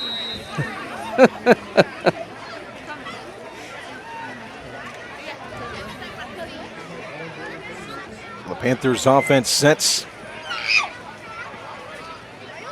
at the 44-yard line, left to right. Near the end here of the first half. Trooper Wright gets the football, wrapped up by several in the backfield. Blue Death gets there. Number 4, another loss of yardage on the run play. I don't think I've asked you yet. So what do you like on a hot dog? I'm very basic. Very basic. Okay. Chili and onions. Chili and onions. That's it. Okay. Maybe some cheese if I'm feeling spicy. Some cheese, okay. Second down and 10 from the 44. Offense sets for the Panthers. Here comes the four-man front for the Rams. Matthews gets the football to the line of scrimmage. Pushed back again by the Rams defense. Janiah Sharp is having one heck of a game defensively, let alone what he's done offensively. He got the interception, several tackles for losses tonight for Sharp. He's leading the way at safety.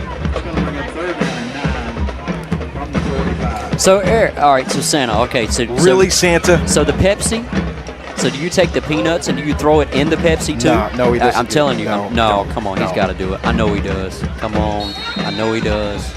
45-yard line, 3rd down and 9 as the clock hits 0 here in the first half. Rams lead it 33-0 as we head to halftime on the RoCo Radio Game of the Week. And Santa, I told you. Both short enough to be Oompa Loompas. I don't know about that. I told you. I don't know about that. All right, my man. So you want some stats before we? Let's see him. Let's hear him. Okay, so we got Deontay Neal, 15 of 20 with 2 touchdowns for 220 yards. Jarrell Cobb, he had still 4 carries for 76 yards and a touchdown. Let's see who else we got. We got Mama. There goes that man, Cameron Jones. He's got 6 catches for 66 yards. Kendra with 5 catches for 70. J9, 2 catches for 56 yards. His career long, well, I mean, not his career long, but his long was 44 yards. A touchdown. Yep, and a touchdown. And let's see. On the other hand, we got Braxton Carter, 12 carries for 19. And Rams defense holding that's about it. Morehead to 1.5 yards per carry rushing the football in the first half. At the half, 33-0 lead. We'll be back in just a bit with more football coverage from here in Eden. Final game of the regular season as the Rams look to move to 10-0 on the year and finish this game out in the second half. We'll be right back.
No, I do.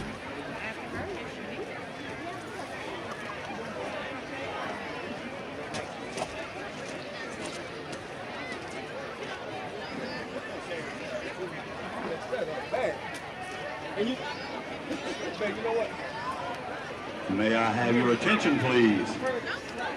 Good evening, football fans. Please direct your attention to the 50-yard line for a special presentation. Helping us make this presentation tonight for Morehead High School is our principal, Jason Tuggle, assistant principal, Landon Kimry, assistant principal, Lysandra Siddle, the MHS athletic director, Jonathan Blackwell, volleyball player, Kaylee Talbert, basketball player, Avery Bigelow, cheerleader, Nevaeh Dalton, cheerleader and soccer player, Reagan Harris, and cross-country indoor track and swim team, Megan Ross Rowato. We would also like to welcome our RCS administration. Representing the Rockingham County Schools is Board of Education member Philip Butler. Also representing Rockingham County Schools is Superintendent Dr. John Stover. Assistant Superintendent Dr. Charles Perkins.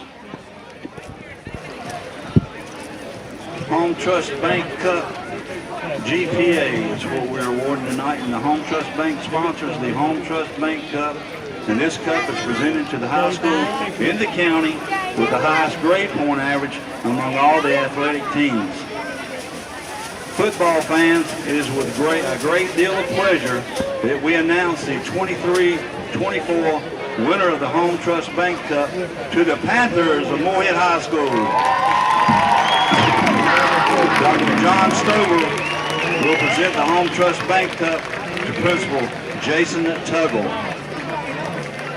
Dr. Charles Perkins will present the permanent Home Trust Bank plaque to Kaylee Talbert, Avery Bigelow, Nevaeh Dalton, Reagan Harris, and Megan Rojas Rosado. Congratulations to Morehead High School's athletes, coaches, staff, and fans for your award of having the highest GPA for last school year. Let's give all the athletes, coaches, teachers, staff, and the fans of Morehead High School a big round of applause. Thank you for your attention during this presentation.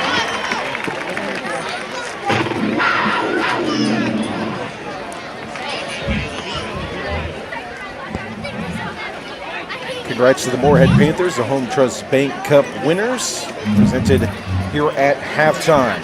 At the half, Reidsville leads it 33-0 here in the final game of the regular season on RoCo Radio, the RoCo Radio Game of the Week. Let's check some scores across the 2A West. Here's a big one. Randleman up 1 over Eastern Randolph, 20-19. Randleman with just one loss on the season. Eastern Randolph is undefeated. At the half, Shelby over Burns, 14-7. Maiden, 27. Newton Conover, 7 at the half. Black, Fort Edge. A big game as well in the 2A West. Robinson at 21 points. Mount Pleasant at 14 points in the third quarter. Monroe over West Stanley in the fourth, 55-7. The projected number 2 seed in the RPI right now. Earlier this week, they did rise up to number 1 in the RPI, then fell back down to number 2. Hendersonville 14, Chase nothing. How's my boys? I'll let you keep calling out some scores real quick. Southwestern Randolph 21, Trinity 19. And that West Stokes Walkertown game, 14-6 West Stokes at the half in Walkertown.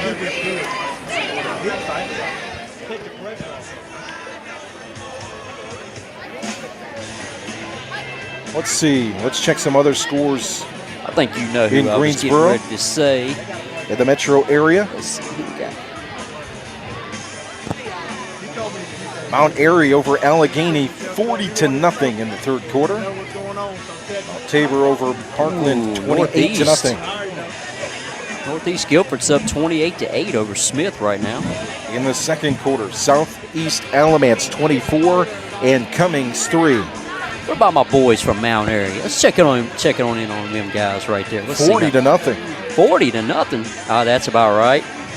He'll hang 70 at the end of the night. Ooh, we got another good one right here. We got Boise State up 21-0 over San Diego State. How many touchdowns does Gentry got right now? 104, probably. In the first quarter, Andrews over McMichael, 13-0. If you got any scores in the comments, let us know. At the half here from Panther Stadium in Eden, a 33-0 lead for Reidsville over Morehead. Partner, he's been held in check right now. He's ain't got but 8 carries for 31 yards. Oh, but it is the first quarter. It is the first quarter. The biggest game and interest as far as upsets that I'm seeing so far is that Bandy's and Bunker Hill score. We saw Bunker Hill last year in the playoffs. Yep. I believe it's Jason Hill's the kid from Bunker Hill, a good running back. Oh, man, Bunker Hill brought the crowd, man. They really did. They brought the crowd last year. I mean, they were loud. Connecticut up on Georgia State, 20-10. Jason Willis is the running back. Yep, Jason Willis, yep.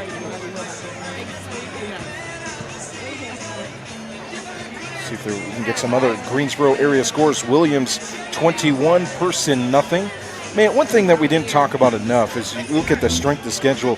That's the reason why Morehead is in the position that they are. Yep. Every team that would make the playoffs, but let's break it down a little bit more. Cummings, who they faced in the first week, I believe they just have one loss. They're 8th in the RPI in the 2A East. Yep. Rockingham County, we know 5-5 on the year, ranked 29 coming into this one. Yep. Northeast Guilford ranked inside the top 32 in the 2A or in the 3A West. In the 3A East, Williams is number 7, and they're going to, I think they only have one loss on the year. They're going to move up here tonight. West Stokes, number 5 in the 2A West. Number 7, Walkertown. Number 29, Andrews, and then number 23, North Forsyth last week, and number 1, Reidsville this week. Hey, partner, East Surrey's up on North Surrey, 27-17. That's a 6-2 and 7-2 ball game. Good old rivalry Fourth quarter. game. Yep, so if you're thinking about being a head coach in high school football, especially, beef up your schedule. Play some 3A, play some 4A teams, get a couple of conference wins. You're in the playoffs. That's true. That's all you got to do. Trying to see if I can find the Grimsley score. Oh, see that? You hear that song in the background, partner? Grimsley over Northern Guilford, a battle of undefeateds, 14-7 at half. Okay. Northwest Guilford 33, Southwest Guilford nothing at the half. Those are some scores. Santa in the comments. Dodgers, that's the best win of the week. Here we go. There it is. I know.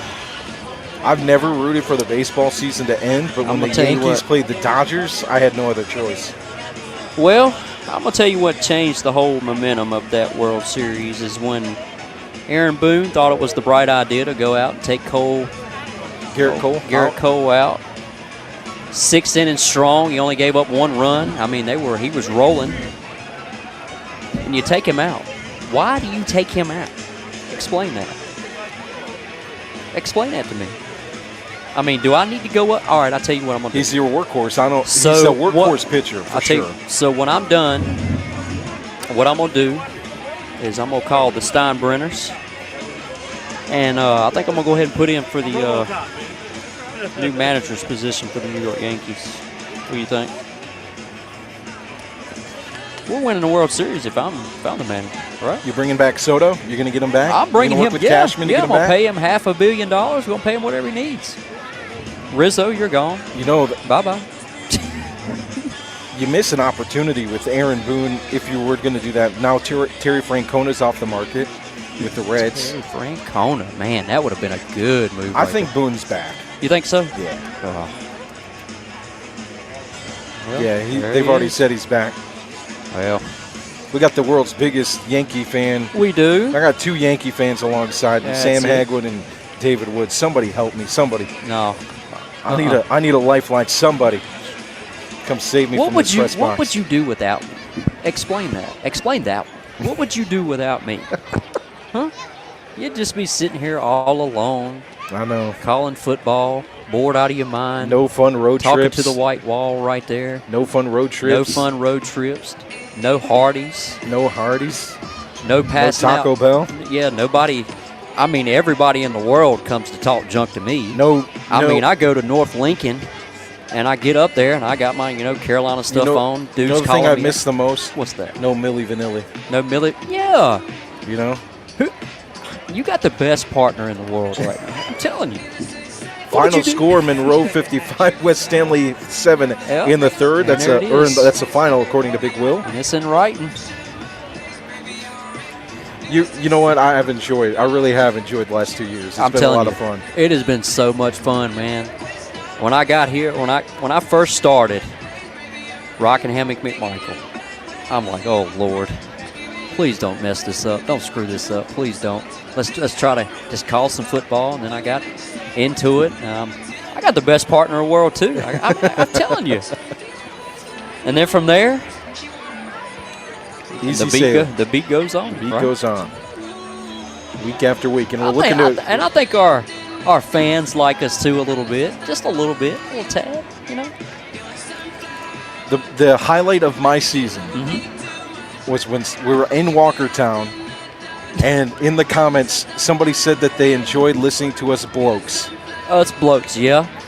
Well, hey, that was a highlight of my life. So I liked it too when you had Scott Schrader, you had a couple other guys filling in. We were doing the little 1, 2, Freddie's coming for you. And then it kept on and on and on. I'm telling you, we got the best listeners in the world. I'm telling you, we do. Santa in the comments says I was his best partner. Oh, well, I will agree.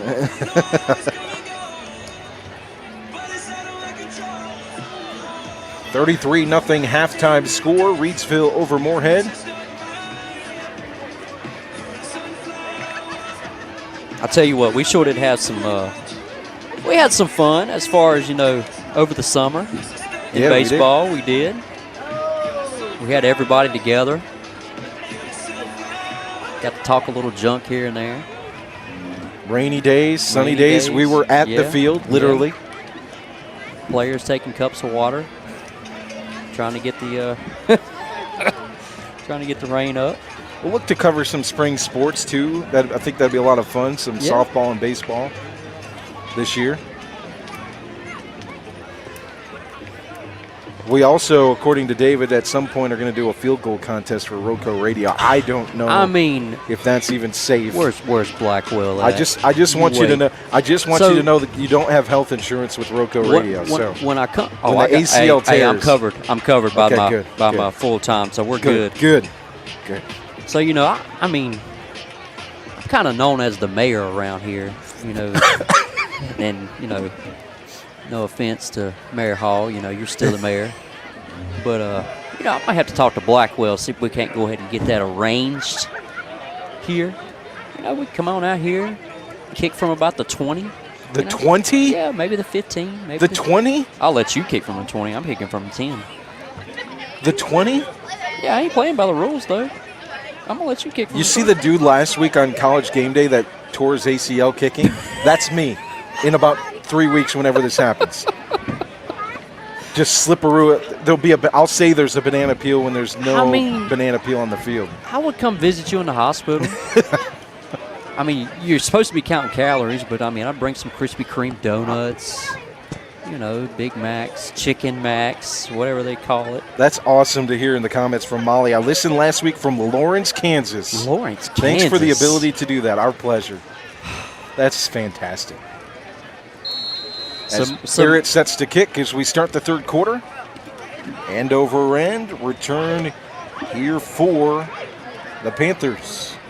Terry with the return. Brought down at about the 34. Oh no. A little extra. Okay, they slowed it up. A little extracurricular activities right there. They're good. A little bit of rivalry. That was Terry on the return. For the Panthers, 33-0 score as we start this third quarter. 11:52 on the clock. First possession of the second half as the Panthers start off on offense.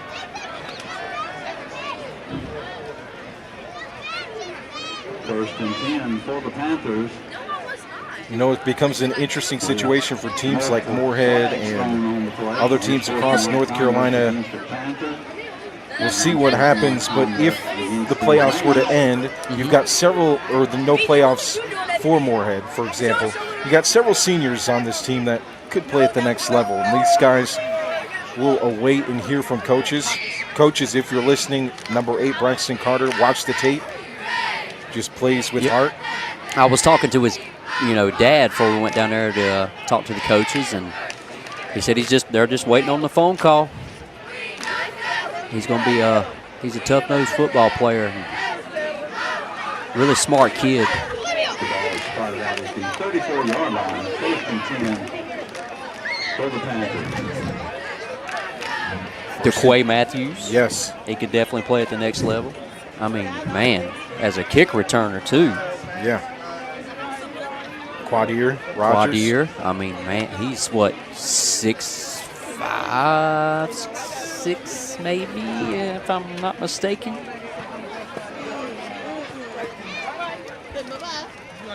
What are we waiting on right here, partner? I would say the sun to set, but the lights are bright. First and 10 from the 34. Did anybody tell us we got TV timeouts now? The funny thing is the officials are just standing straight up with their hands behind their back. This is like a TV timeout. I mean, you put 3 minutes on that little clock on the sidelines right there. Let's set up coming back from the break. Ready? Yeah. 3, ready. 2, 1. Welcome back to Panthers Stadium as we get you ready for this drive on the third quarter. 1st and 10 from the 34. We're just underway here in the third. Joe Dexter, David Woods, RoCo Radio Game of the Week. I like that. See, that's what I'm talking about.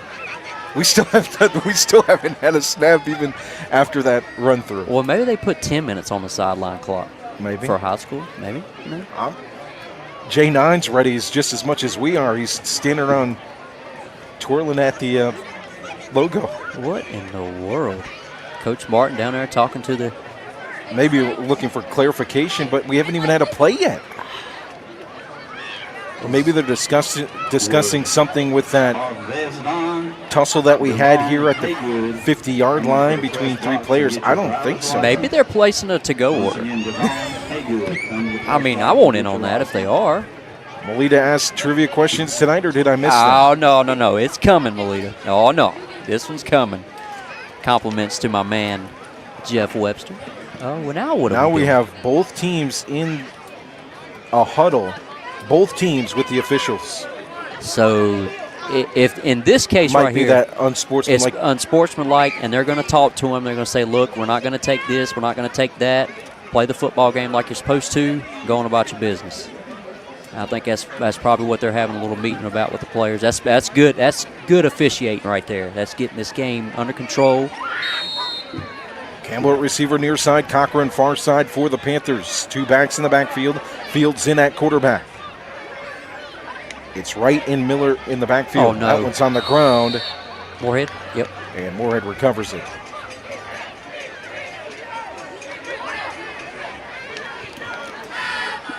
Well, since we got some time, partner. Oh, man. You ready for that trivia question? Can't look. Let me get the answer. No, you can't look.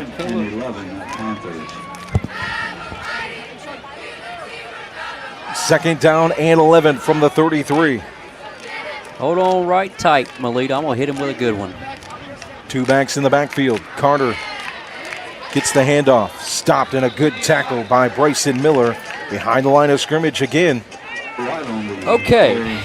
So in 1942. 1942. That's where we're starting. That's where we're starting. So in 1942, they had the Rose Bowl, getting ready to play the Rose Bowl. And, we're going through wars back in that time. And, after Pearl Harbor, they feared for more attacks on the West Coast, right? Mm-hmm. So in 1942, where was the Rose Bowl played? 1942, where was the Rose Bowl played? So that makes, we can assume, as Fields takes the snap on 3rd down, airs it out to Matthews near side. He got it. Got the catch and past the 40-yard line. Or did a flag after the another play. flag. Oh. Now you saw. Oh, Coach Sawyers is losing. Hey, you know what? I used to be his get-back coach. I kid you not. So Matthews made the catch at the sideline near side. So we can assume it's not Pasadena. It's not Pasadena. The stop for the. Oh, Sam says he knows the answer, David. Sam knows. You can't tell him. You can't tell him.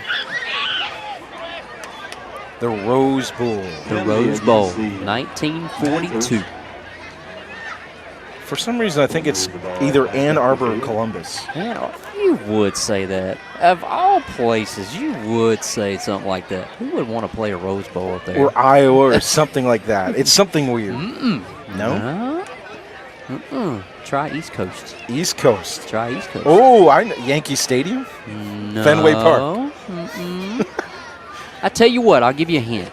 Okay. I say roughly from here, what would you say, roughly about an hour and 30 minutes, hour and 45 minutes from here? Maybe. About an hour and 45 minutes from here. Really? Uh-huh. Yep. And it's a school I can't stand. Can't stand it. It's a school that's got our victory. Kenan Stadium. No, just kidding. No. That's a joke. I just told you the answer without telling you the answer. I know you did.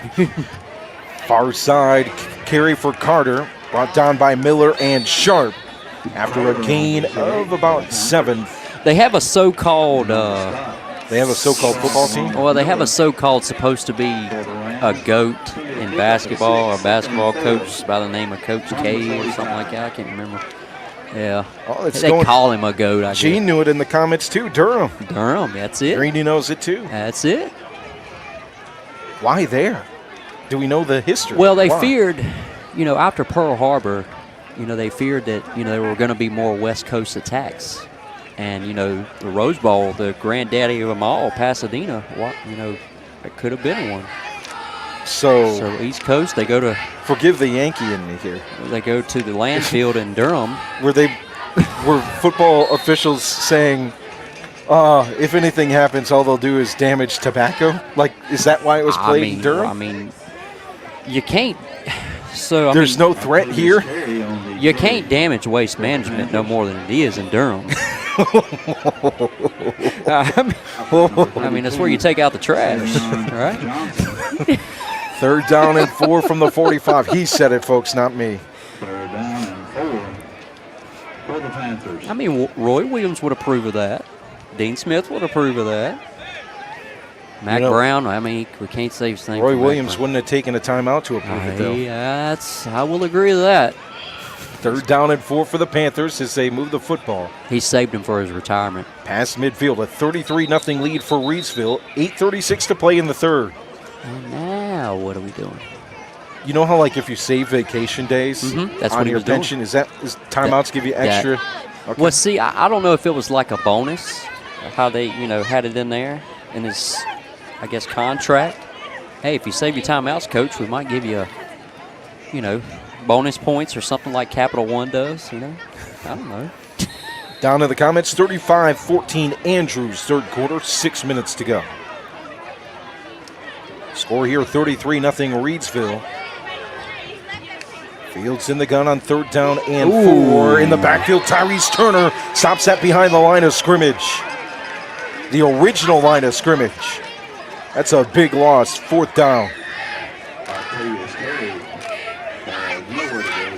Speaking of memos to college coaches, Tyrese Turner, the senior, 6'3", 260. Been a key cog for several years in this Reidsville program. I did see he did get a D2 offer last week, I believe it was. So that was cool to see. I mean, that's the size you want as far as a defensive tackle goes. I mean, you can get lower than the offensive tackle or the offensive, the guard. Burns and Shelby tied at 14 in the 3rd quarter. 4th down and 10. Fields stands in the pocket. Now about brought down by Slade. It'll be a gain of 2 or 3 on the run just to elude pressure in the backfield. And a turnover on downs. 1st and 10 Rams. I tell you what, though, I do got to go to Lynchburg Monday and Tuesday. I'm going to Liberty for 2 days. I'm going to the football field for 2 days. I'll talk to Jamie Chadwell, see if we can't go ahead and get him down here. I mean, we definitely need some help on defense when we lose to Kennesaw State. That's a problem, There you go.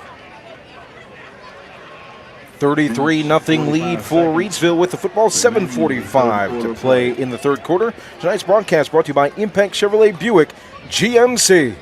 When you're in the market for a new or pre-owned vehicle, hey, this is Tom Russell, General Manager at Impex Chevrolet GMC in Reidsville. That would be unbeatable selection and world-class service. Choose from over 1,500 vehicles of every model, shape, and price range.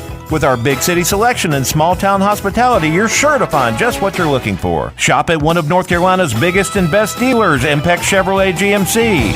Look for the difference. On Barnes Street in Reidsville and at ImpexChevroletGMC.com. Tonight's game also brought to you by Kooler Ice. Looking for a fresh ice and water option that's ready when you are? Kooler Ice is countywide. Find fresh ice and water at Little Caesars Pizza in Maiden, 6734 NC 135 across from Walmart. And visit our local Kooler Ice dispenser at Schul's Home, 1635 Freeway Drive in Reidsville. And for all your ice and water needs, you can also find us at Pennrose Carwash in Reidsville at 1509 South Scale Street or 2 Rivers Plaza in Eden at 307 West Meadow Road. Get Kooler Ice. Great tasting fresh ice. Available 24/7 at all 4 locations. 16 pounds or 32 pounds. Plus premium water by the gallon or 5 gallons. At Kooler Ice. Fresh and ready when you are. Tonight's game brought to you by Pennrose Carwash. Voted #1 car wash in Rockingham County. Pennrose Carwash at 1509 South Scales in Reidsville has been serving the Reidsville and surrounding area for over 50 years. Find us on Facebook. Pennrose Carwash open 24/7 and voted #1 Rockingham County Car Wash 3 years in a row. First play offensively of the drive is a handoff and a nice draw play for Bryson Miller. First down past midfield to the 40-yard line. We got to talking about how, these 2 years have went great. I've never had a boss, I've been in the workforce several years. Never had a boss buy me a brand new truck. That happened this year? Like you have,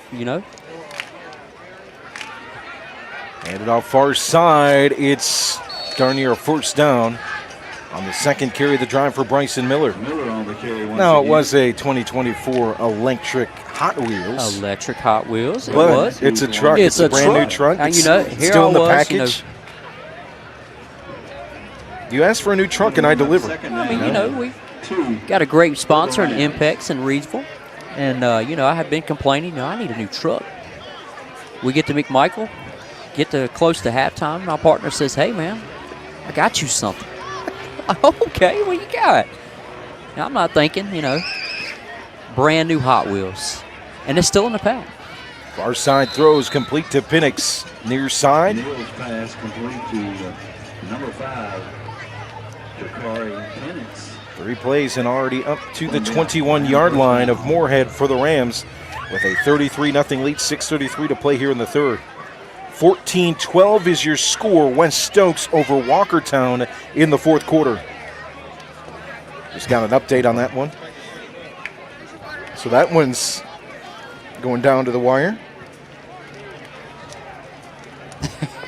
There he goes again. Don in the comments. How about those Yankees? First and 10. Ball's actually going to be at the 21-yard line. Spinning out of a tackle is Miller.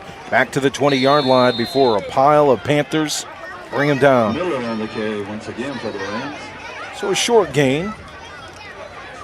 Second down and 9. Yep, last check, 14-12 in the fourth quarter. West Stokes over Walkertown. Both teams 7 and 2, battling for that second place spot in the Mid-State 2A. Pick up a 1, 2nd and 9 for the Rams. One ranked number 5 in the RPI in the 2A West, one ranked number 7. Jones lines up at a receiver near side. Heel motion to the far side. 2 receivers on that side.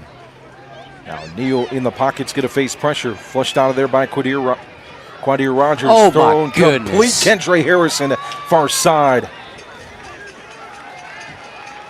Wow. Pass.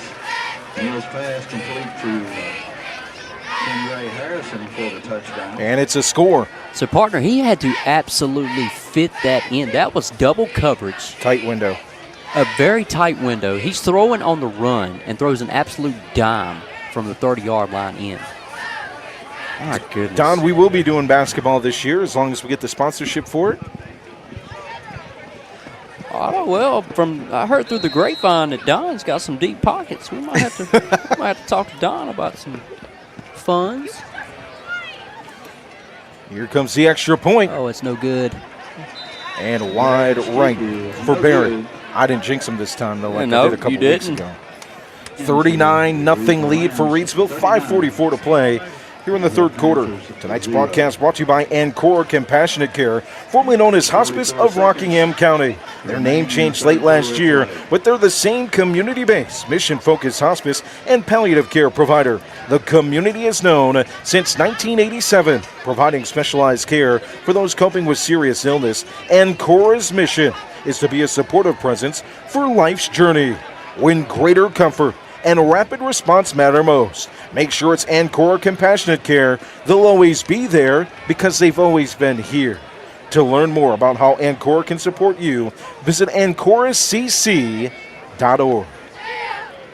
5:44 to play in the third, 39-0 lead for Reidsville. I don't know about you. I could use some Kooler Ice in this booth. That's what I'm talking It's a sweat box in here. What do you think about the old Clinton coach? He took 8 players with him. Have you read up on that? Have you been paying attention? From last year. Yeah. Line drive, kick for end over end for Barrett. We'll talk about it here in just a second. Return comes here for Morehead.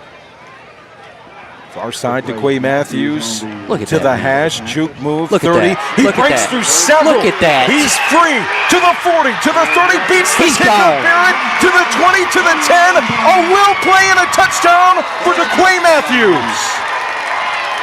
He had 6 or 7 tacklers on him, all around him. I've been saying it all year long. I don't know how many more times I've got to say it. Feed that man. Give him the football. His Come second on. kick return for a touchdown this season.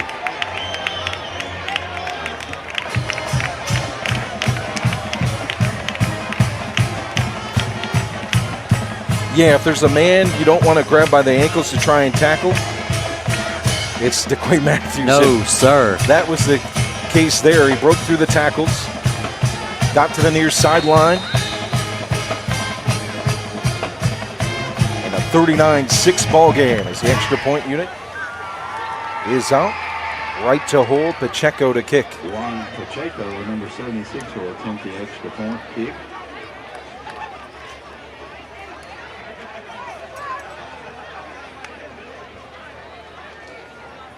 Line drive somehow gets through. I thought it was batted at the line. It was a little bit.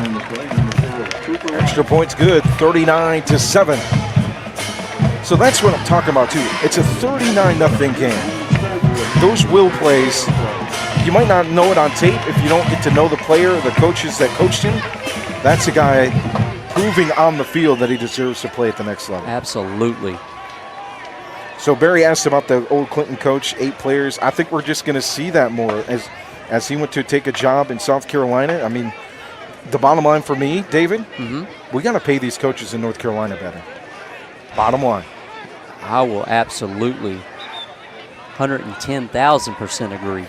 Well, there was a lot of talk about it before the season. I mean, it was known that those players were going before the season. It was written in newspapers. There's a lot of. Is there other stuff that I don't know about? I don't know if I should. I don't think I could really kind of say it on the broadcast or not. But I mean, there's a lot of extracurricular stuff, but it's leaning towards Clinton's way, not specifically the coach, is what I'm hearing. You can say it for us in the comments, folks. Yeah. 40-yard line, near side hash, line it up for Pacheco after the kickoff return for a touchdown for Quay Matthews. Line drive kick to the 40-yard line. Bounces off the hands of, I believe it was Smith. He picks it back up. Let's Savion Johnson. So returned up to the 36. Let's just say somebody didn't want him to leave. How about that? I'll just put it that way. I'll look into that, but I did see that when he left that several players decided to go with him. That's the nature of the sport. But I mean, like, going from a whole different state, like, that shouldn't, right? It's a whole. I got to get whole the different ball game. I got to get the rule book on that. There is no rule book. That's the problem. Yeah, that's true too. Maybe you should write it. I think you should write a good rule book. Oh, boy. Yeah. 1st and 10 from the 39-yard line. Miller on the carry with the spin up the middle. Up the gut run, gains 3. Bryson Miller on the carry. Yep, someone sent a letter about something. Yep, that's what I heard too. Oh, in that case, so I don't support it. I heard that too, and I heard it was somebody high up on Clinton's side. Well, you can't be a dark horse if you're doing things like that. See what I did there? Anonymous letter sent to South Carolina. Yep. That's what I heard. Gene, that's exactly what I heard right there, but I've heard it was... That being said, I take back what I said. I didn't know that information. I just knew that some players went with him. I mean, I've heard that he didn't do any wrong, and I've heard he did. So, I mean, I don't know the whole story. I just have to, bits and pieces. What I do know is that team was physical last year. Oh, my goodness. Were they ever? I mean, when you got guys going to Florida, or did he go to Florida? He went to Auburn, didn't he? Or did he go to Auburn? He ended up somewhere in the SEC. Yeah, somewhere like that. When you got guys going into the SEC, I mean, they were absolutely physical.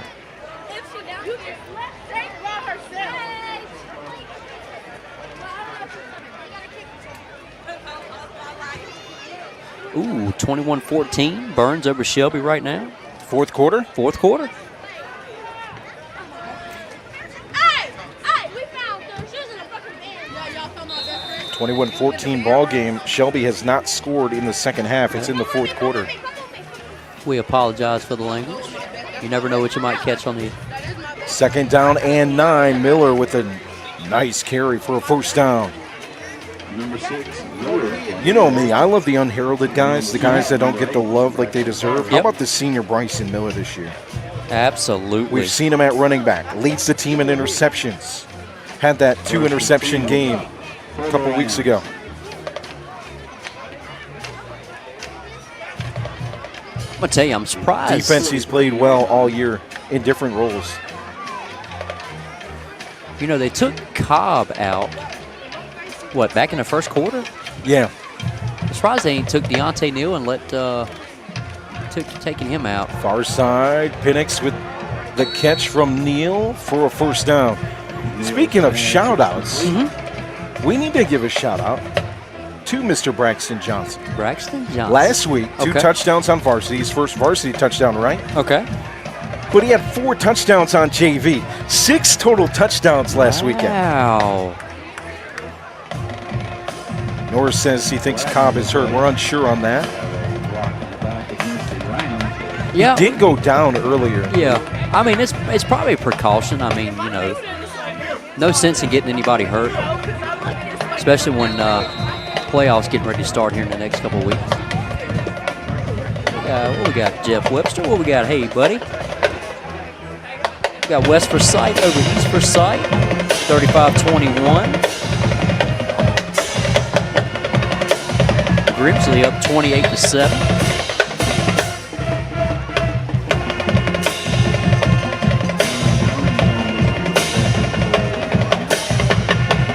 .422 to play, 39-7 lead for Reidsville. Hey, Greeny, you got that right. I'm telling you, it's like every day I go on the football page and I read and read and read. I fix me some good popcorn. And I'm telling you, it's like a novel. 2nd and 3, draw play. Right up the middle for Miller. Lots of green and a first down past the 30-yard line. And I got to give a shout out to my boy, old Moneybags, Justin Terry.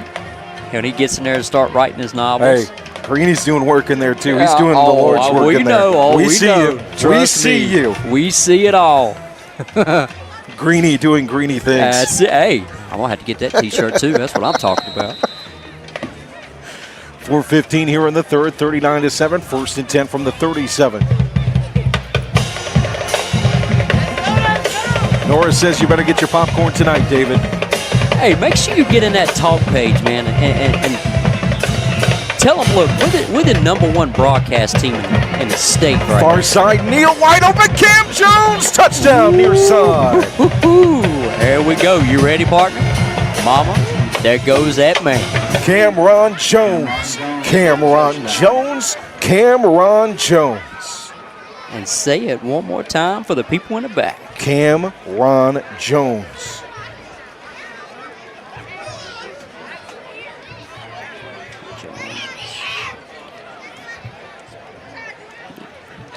That could have been his second touchdown. His first was negated. That's touchdown number 9 on the season. Touchdown number 18 of his Reidsville career.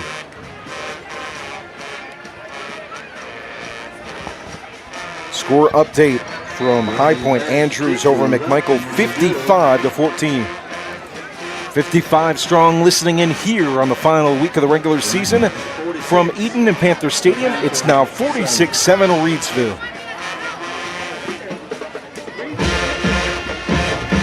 Ooh, that's a good score update from Barry. Hickory 21, Statesville 20. Ooh, You know, I watched one of the great games I watched on film this year was Statesville and our boys in North Lincoln. Oh, man. And the 3A. Oh, look at this, partner. We got 19 of 24 for Deontay Neal. 294 yards, 4 touchdowns. Mama, there goes that man, Cameron Jones. 8 catches, 110 yards, and a touchdown.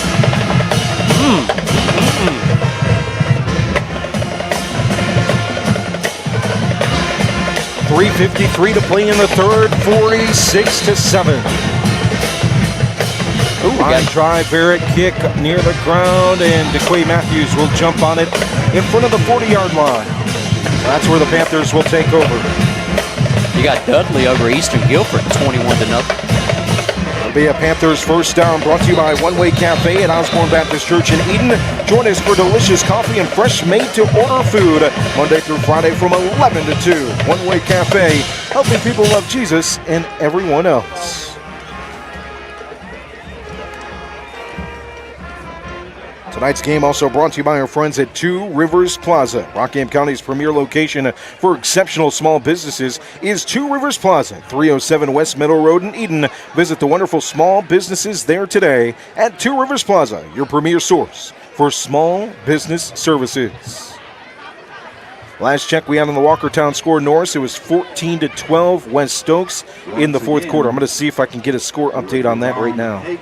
Come up to the press box and pick up your driver's license that was found out here. Hit the old refresh button, still 14-12 on Max Preps in the fourth quarter.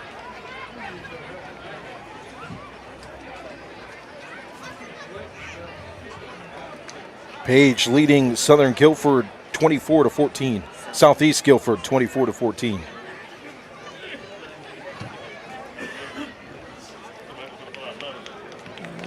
Who was that, number 11? Keontae Brunson. Yep. Gets back up. Will walk it off on his own accord. 3:52 to play in the third quarter, 46-7. Here are the final game of the regular season. Grimsley leads Northern Guilford in a battle of undefeateds in the third quarter. Less than 5 minutes to go, 28-7 Whirlies. So as we wrap up this season, what are some of the plays that you think of, some of the big moments this year? Oh, man. Let's see. Well, we done Morehead and Rockingham. You had DeQuay, big return. Kickoff return for a touchdown. Man, the big one. So you had Deontay Neal have the ball, snapped over his head. You had him run back nonchalantly. Against West Stokes, right? Yeah. Yeah. Like nothing ever happened. That one is... And he just picks the ball up and proceeds to just, hey, I'm cool. I'm just going to throw a touchdown in the, give the agent 0. Ain't nothing to it. Just watching him all year long. Because, when we started, we talked about, the quarterback position. Because losing Al Lee was big. I mean, he was a senior. He had to go to the next level like we knew he would. But who could replace him? And, we had question marks about that. Creedy in the comments when Cobb saved the touchdown against Walkertown. Absolutely, yes. Reminds me of the Deontay Neal play in the playoffs last year. Yes. Fields takes a snap. Second down and long. Throws near side, complete. Tackled right away after the completion. That goes to Campbell. Several bring him down. For me, I think it's just watching, and what you were talking about. We were like half of Rockingham County that went to the scrimmage at Reidsville, and we're wondering what's going to happen. All right, so let's just be real. We're just going to be real. So we were there. We watched the scrimmage. I mean, they were playing, East Forsyth. And they did not. Our side, DeQuay Matthews again to the 30, to the 20, to the 10, and walked out of bounds. Just stepped out of bounds at the 29-yard line. I don't know about that one. I think he was in. But, as we were talking about, we watched these recite Reidsville scrimmage, and we looked at it, we were like, oh, my goodness. This is not Reidsville. And, boy, did we get shut up. Fast. In a hurry. In a hurry. Game 1 against Western Alamance.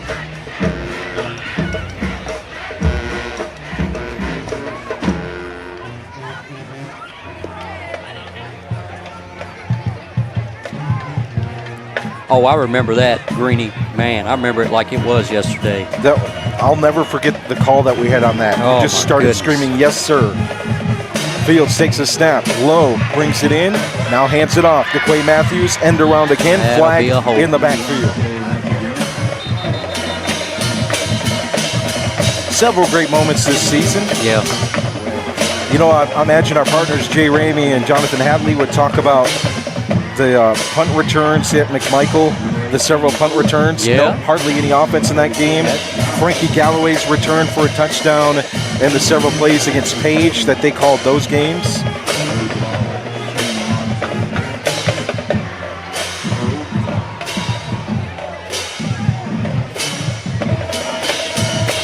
But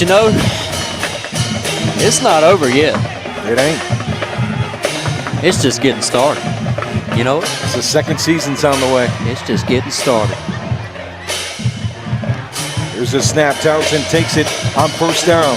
Throws on the rollout. Complete and a hard hit. What a tackle by J9. He is everywhere. Far side tackle. After a gain of about 6 or 7. Order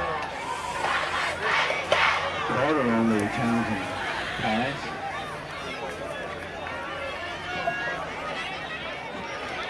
Stop number 9, Shaw.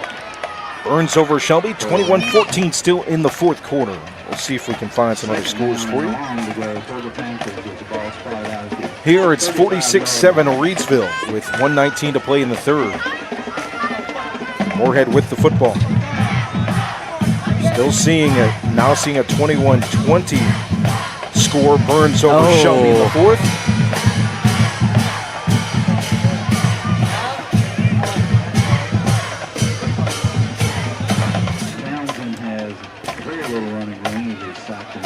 That was a sack right there by number 53, senior.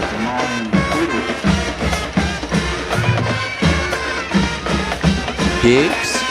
Here Diggs gets in the backfield. Third down and a country mile here in Eden. Third down and 26 from the 44 for Morehead. Snap take, handed off. A run for Carter. Might get the first down. Far side and a flag at the end of the play. Might bring it back. It might extend it too. Might have been a face mask.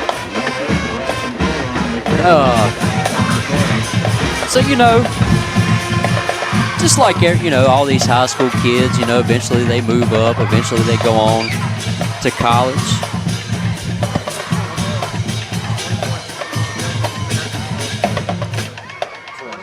Our partners get some score updates here.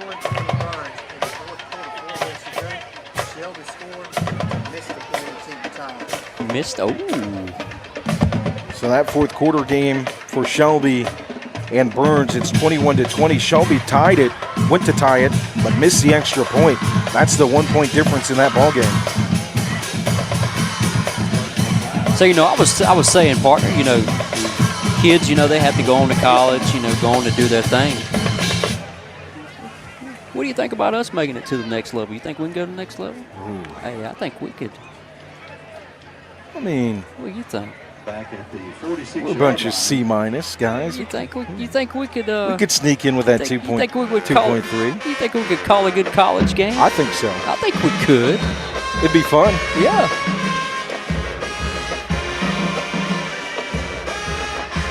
Far side throw for Townsend, incomplete. Intended for Cochran, far side on third down and 28.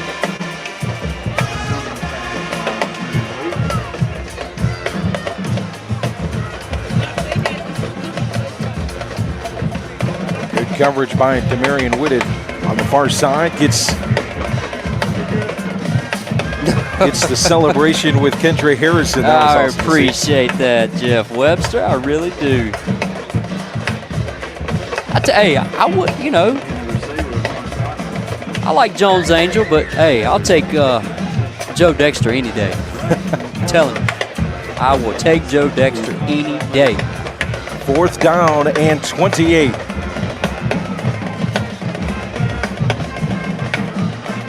End over end, far side. Returned by Galloway. 30-yard line, out of bounds, 40-yard line. I tune in every week to hear David agonizing. You know what? I think I'm going to start a new trend in our friendship. I think I'll just FaceTime you every Saturday about UNC kickoff, about 10 minutes after UNC's kickoff. Oh, my goodness. Not right now. I mean, look. So, tomorrow, Carolina's got Florida State. That's one team that Mac Brown could never beat in the early 90s. I mean, but when you got Bobby Bowden to go coaching Florida State with all his guys, I mean, it was hard to. But, you know, they're 1-7 right now. We'll probably lose tomorrow. We did beat Virginia, though. Blowout win last week. There you go. Braxton Johnson in at quarterback for the Rams. I mentioned that he had 6 touchdowns last week. 4 on JV, 2 on varsity. I believe he had 3 touchdowns on JV last night. With a 39-0 Reidsville win. Congratulations to the junior varsity Rams, conference title champions, 7-2 on the year. I tell you what, partner, so I'm sitting right here, you know, looking at this beautiful view, and I'm watching the Battle of the Bands. You got Morehead going against Reidsville. Personal foul against the Panthers. Down to the 48-yard line. It's a good battle. Oh, yeah. So one will go, then when they're done, then the other one will go. Always a good competition. Norris, I appreciate the comment. Uh-oh. That's the only but. Oh, shots fired. 46-7 ball game, 12 minutes to play as we enter the 4th quarter here at Panther Stadium. Final game of the regular season. 9-5, 4-3, 9-5-5. I was telling David, I think we'll have a good outlook on what the 2A West will look like playoff-wise next week, despite nobody playing. It still won't be official. No. The playoff seeding won't be official until the following Saturday. But we'll have a good idea. You know, we'll be covering whoever makes the playoffs. We'll do our best. We got 2 teams, so if 2 teams make the playoffs, we'll be 100% covered. Johnson takes the snap and hands it off. Keyshawn Harry. All right, man. Henry. Hey, here's our guy, Braxton Johnson. He throws a nice ball. He does, man. All right. We mentioned it a little bit earlier in this game. Okay. 46-7 score. Yep. We talked about the running. We talked about the passing, right? Mm-hmm. Deontay Neal had all day to throw in that 300-plus yards that he has. Absolutely. How about that offensive line? I'm telling you. Hey, we got to give a big shout-out to the whole offensive line. We're going to get old, who was we discussing earlier? We're going to get old Noah Ware. We're going to get him some screen time before too long, right? Henry with the carry. DeQuay Matthews chases him down like a true Panther and tackles him after a run back to the line of scrimmage. 3rd down and 10. Yeah, so, you know, we try to do a gridiron show. We do our regular broadcast, and my partner, he called me. You know, we have our regular talks throughout the week. And he says, you know, I got something to tell you before you get off the phone. He's like, you know, Noah Ware, you know, the offensive lineman for Reidsville, messaged me. He said, hey, you know, we appreciate giving them the love for the whole offensive line. Want to know if we can, you know, interview him and give him a little screen time. Braxton Johnson. We will definitely give him some screen time. What do you think? Hey, he can bring the whole offensive line with him if he wants to. What do you think Johnson about with that? the snap throw to Galloway on the far side.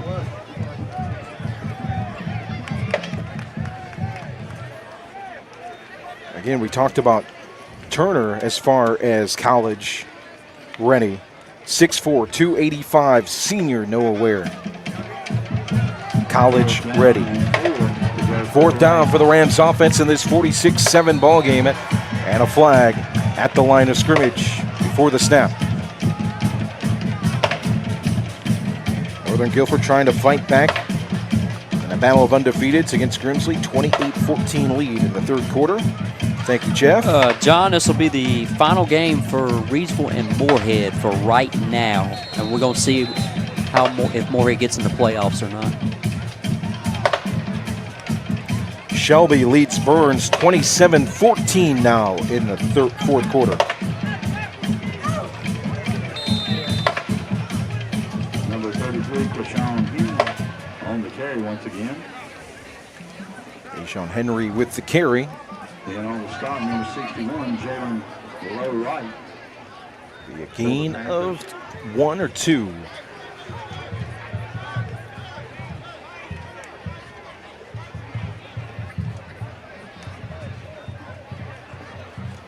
Second down and 8 for the Rams offense. The second team out there. The future of the Rams program. Man in motion, quick flip, jet sweep, far side. It's Whitted. And he'll get to the 30-yard line, a gain of 4 or 5. Set up 3rd down and 3.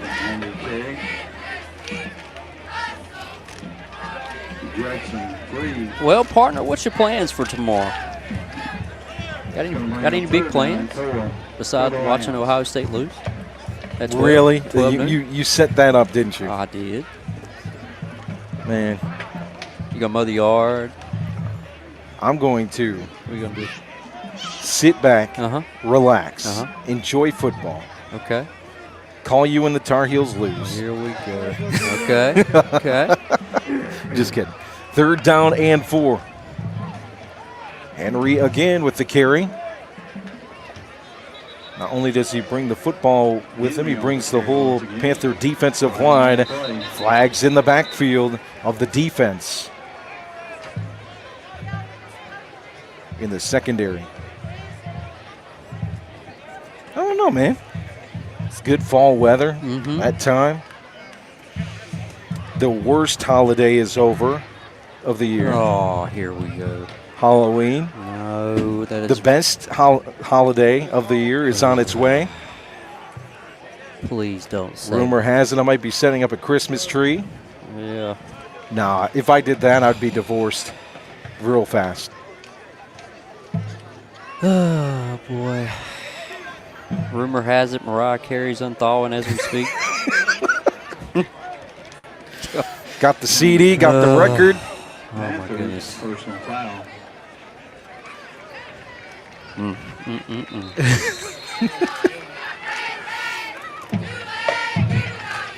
Penalty will push back. They'll push forward the Rams offense to the 15-yard line. Actually make it the 10-yard line. 46-7 lead for Reidsville, 7:45 to play.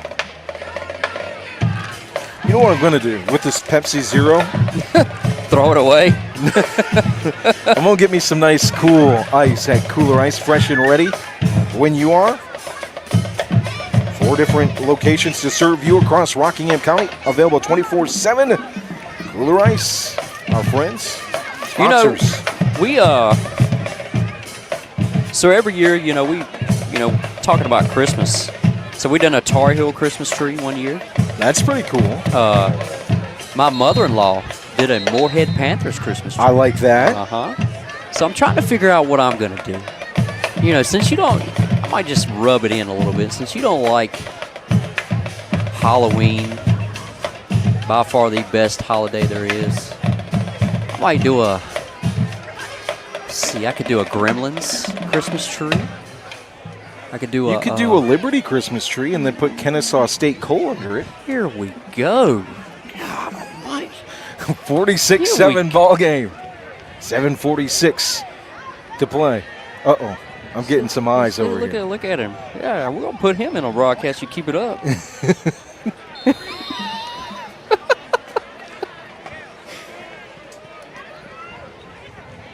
First and 10 from the 15. Snap by Johnson. Handoff to Henry. Breaks several tackles. Lowers his shoulder and walks in. He's in. What a score from the freshman. Deshaun Henry, number 33, goes into the end zone for the Rams score. 52-7.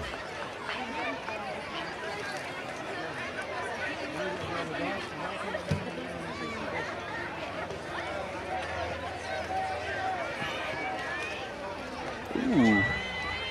Got Page up 24-21.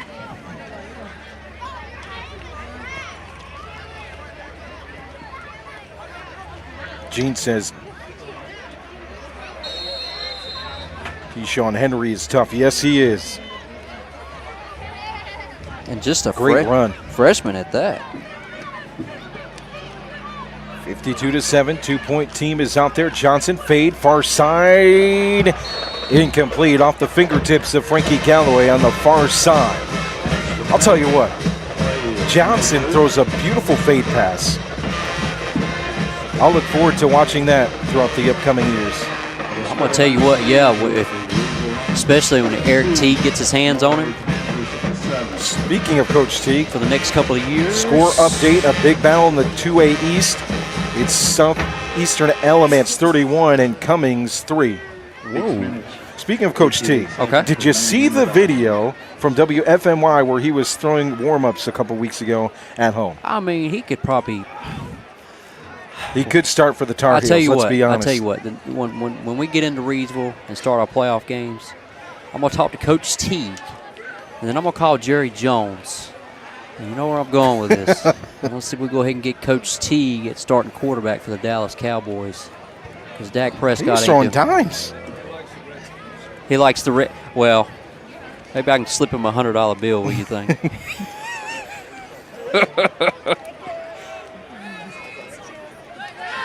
Gene in the comments, several good young players on the JV team.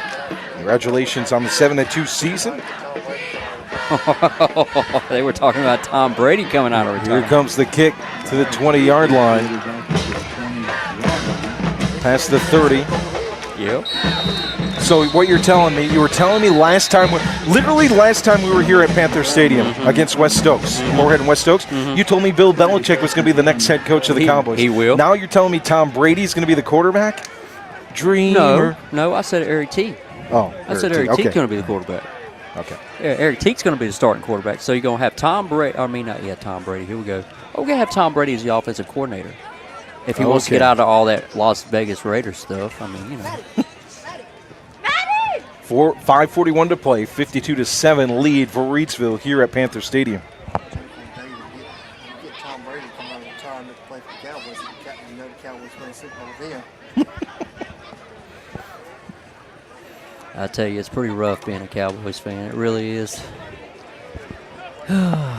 Final score, Shelby 27, Burns 14.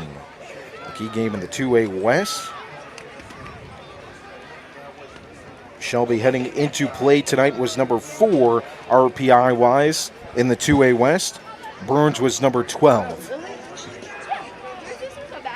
All right, partner. So how many teams do you think is getting in as far as Rockingham County goes as a whole?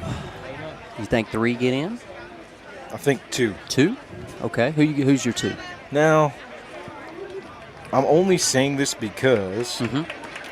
Because the RPI is not good. All right, go ahead.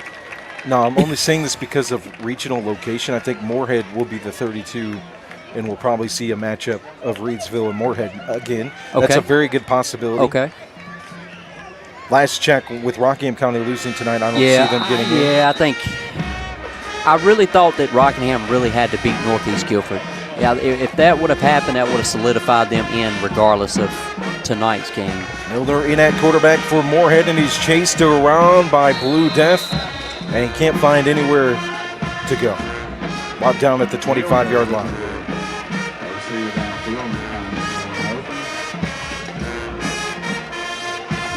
52-7 lead for Reidsville as the clock runs to near 5 minutes remaining. Coach Bobby Martin had good things to say about this senior class for Morehead.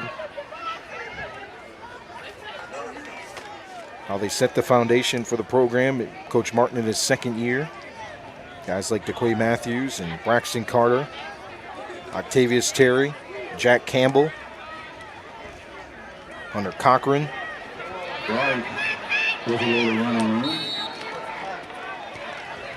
It's always fun to see what these players do in the next stage.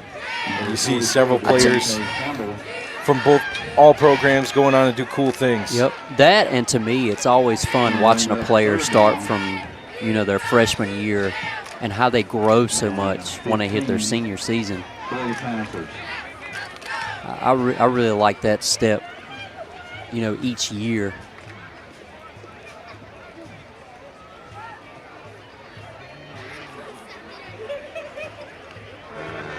Panthers line up offensively on 3rd down and 15 from the 39-yard line. Snap take by Milner. He's going to run it. Looks for the edge, near side, runs out of bounds to avoid the tackle. Sets up 4th down and 13.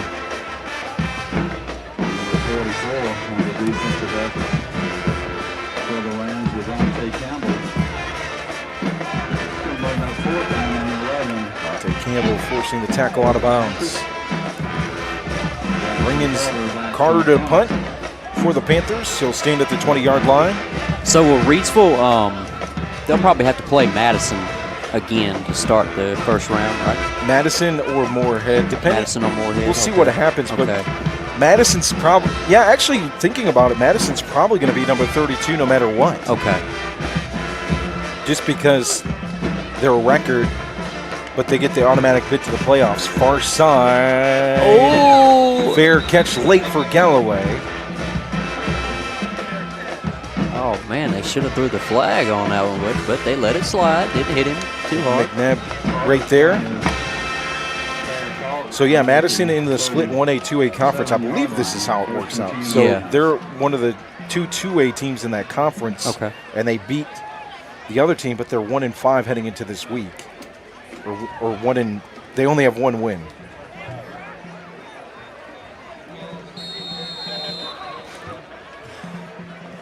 I'll tell you what is coming up, though. They are just 1-5. 1-5, okay. So it's either going to be between Morehead or Madison is who Reidsville will have to play first. It's going to be, probably I don't Madison. see how Madison would get a higher seed. Okay. But I don't know these things. Well, I told you. We'll probably end up a different team. I got a good question for you. I see a comment right here by our good friend Jeff Webster. So, I know you're doing better, drinking that nasty zero sugar Pepsi, counting your calories. What happens on Thanksgiving Day? How does that work out? For me? Yeah. Mm-hmm. Oh. Do you count your calories on that day, or do you I told Andrea, I told my wife, I said, okay, I've been counting my calories. It will be for 3, 4, 5 weeks about. Okay. At that point. That day? Oh, it goes out the... It's out the window. Oh. I'm not a dessert guy, so I won't be into the desserts, but mashed potatoes, stuffing, collard greens. Collard greens, man. That's my jam. Now we talking. I don't need the mac and cheese. I don't need that. I can get that any other day.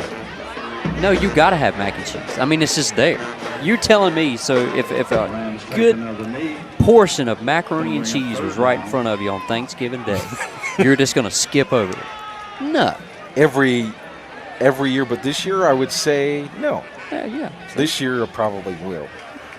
No, you won't. No. 52-7 ball game. Reidsville with the lead in the football. 3rd down. Are you a turkey kind of guy? Or are you a ham kind of guy? Turkey. Okay. Johnson will kneel on it as the clock rolls inside a minute.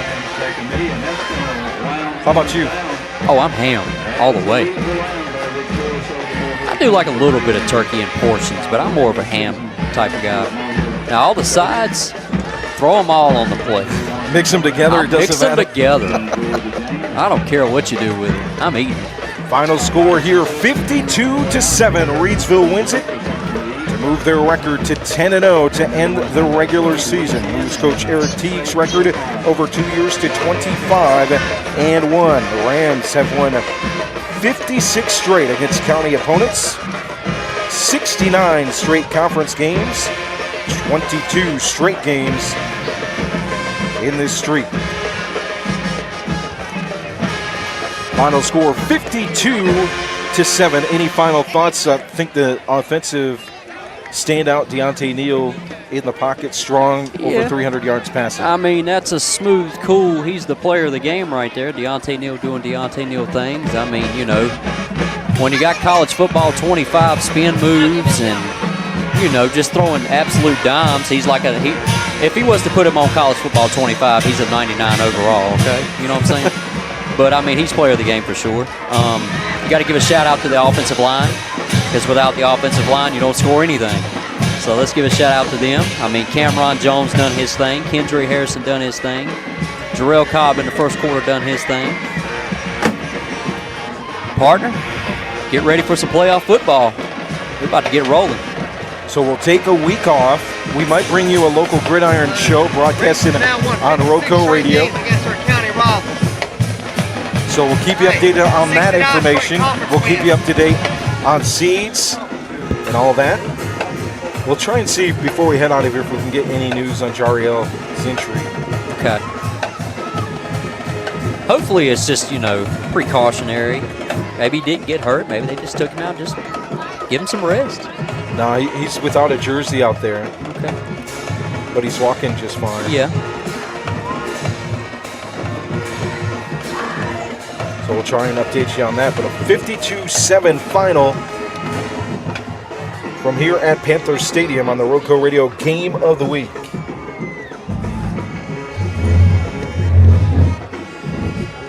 See if we can check some other scores real quick.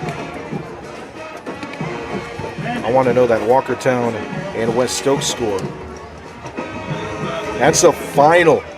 14-12. West Stokes squeaks it out over Walkertown on the road to lock up that second place spot in the mid-state two-way. So they finish 8-2 on the year. Their only losses are to two of the top 5 teams in the 2A West, to Randleman to start the year, early in the year in non-conference, and then a loss to Reidsville at Reidsville earlier this year. They defeat Walkertown. Walkertown falls to 7-3 overall on the year. But what I will say, and the RPI, this is one of the things that it does judgment good, in a good way. If I'm any of these teams, I don't want to see those two teams in the playoffs. No.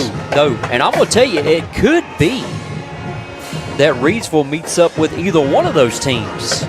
Very well could be. And you know, it was a absolute dogfight watching the West Stokes and the Walkertown, for that matter. It was a good game on that one too. I believe it was 2019 that the 2A West final was West Stokes in Reidsville. Yep. Last year playing West Stokes in the second round of the playoffs.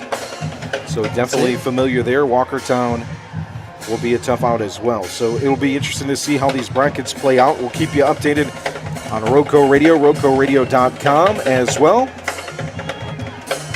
A final score of 52-7. I want to thank you guys for listening in. I want to thank our sponsors one last time for this regular season. I want to name them out. All those that supported us throughout the year: Sandy Cross General Merchandise, as well as 2 Rivers Plaza, Pennrose Carwash, Kooler Ice, our friends at Circle Drive-In in Eden, Ancora Compassionate Care, Rockingham Update, a strong supporter of us as well. I want to thank our pregame show sponsors throughout the year, the Reidsville Chamber of Commerce and Visitor Center sponsoring our pregame show. Our Keys to the Game sponsor, Greensboro Auto Center at 3800 Burlington Road in Greensboro, as well our touchdown sponsors throughout the year. as well as our First Down sponsor, One Way Cafe at Osborne Baptist Church, and our sponsor, Impex Chevrolet Buick GMC, for joining us throughout the year. Thank you to all, and then, as we said during the game, to help us support our small businesses, let them know that you heard about them on the RoCo Radio Game of the Week. Final score, 52-7. Have a good night, everybody. We'll see you down the road in the playoffs right here on RoCo Radio and RoCoRadio.com. Have a good night.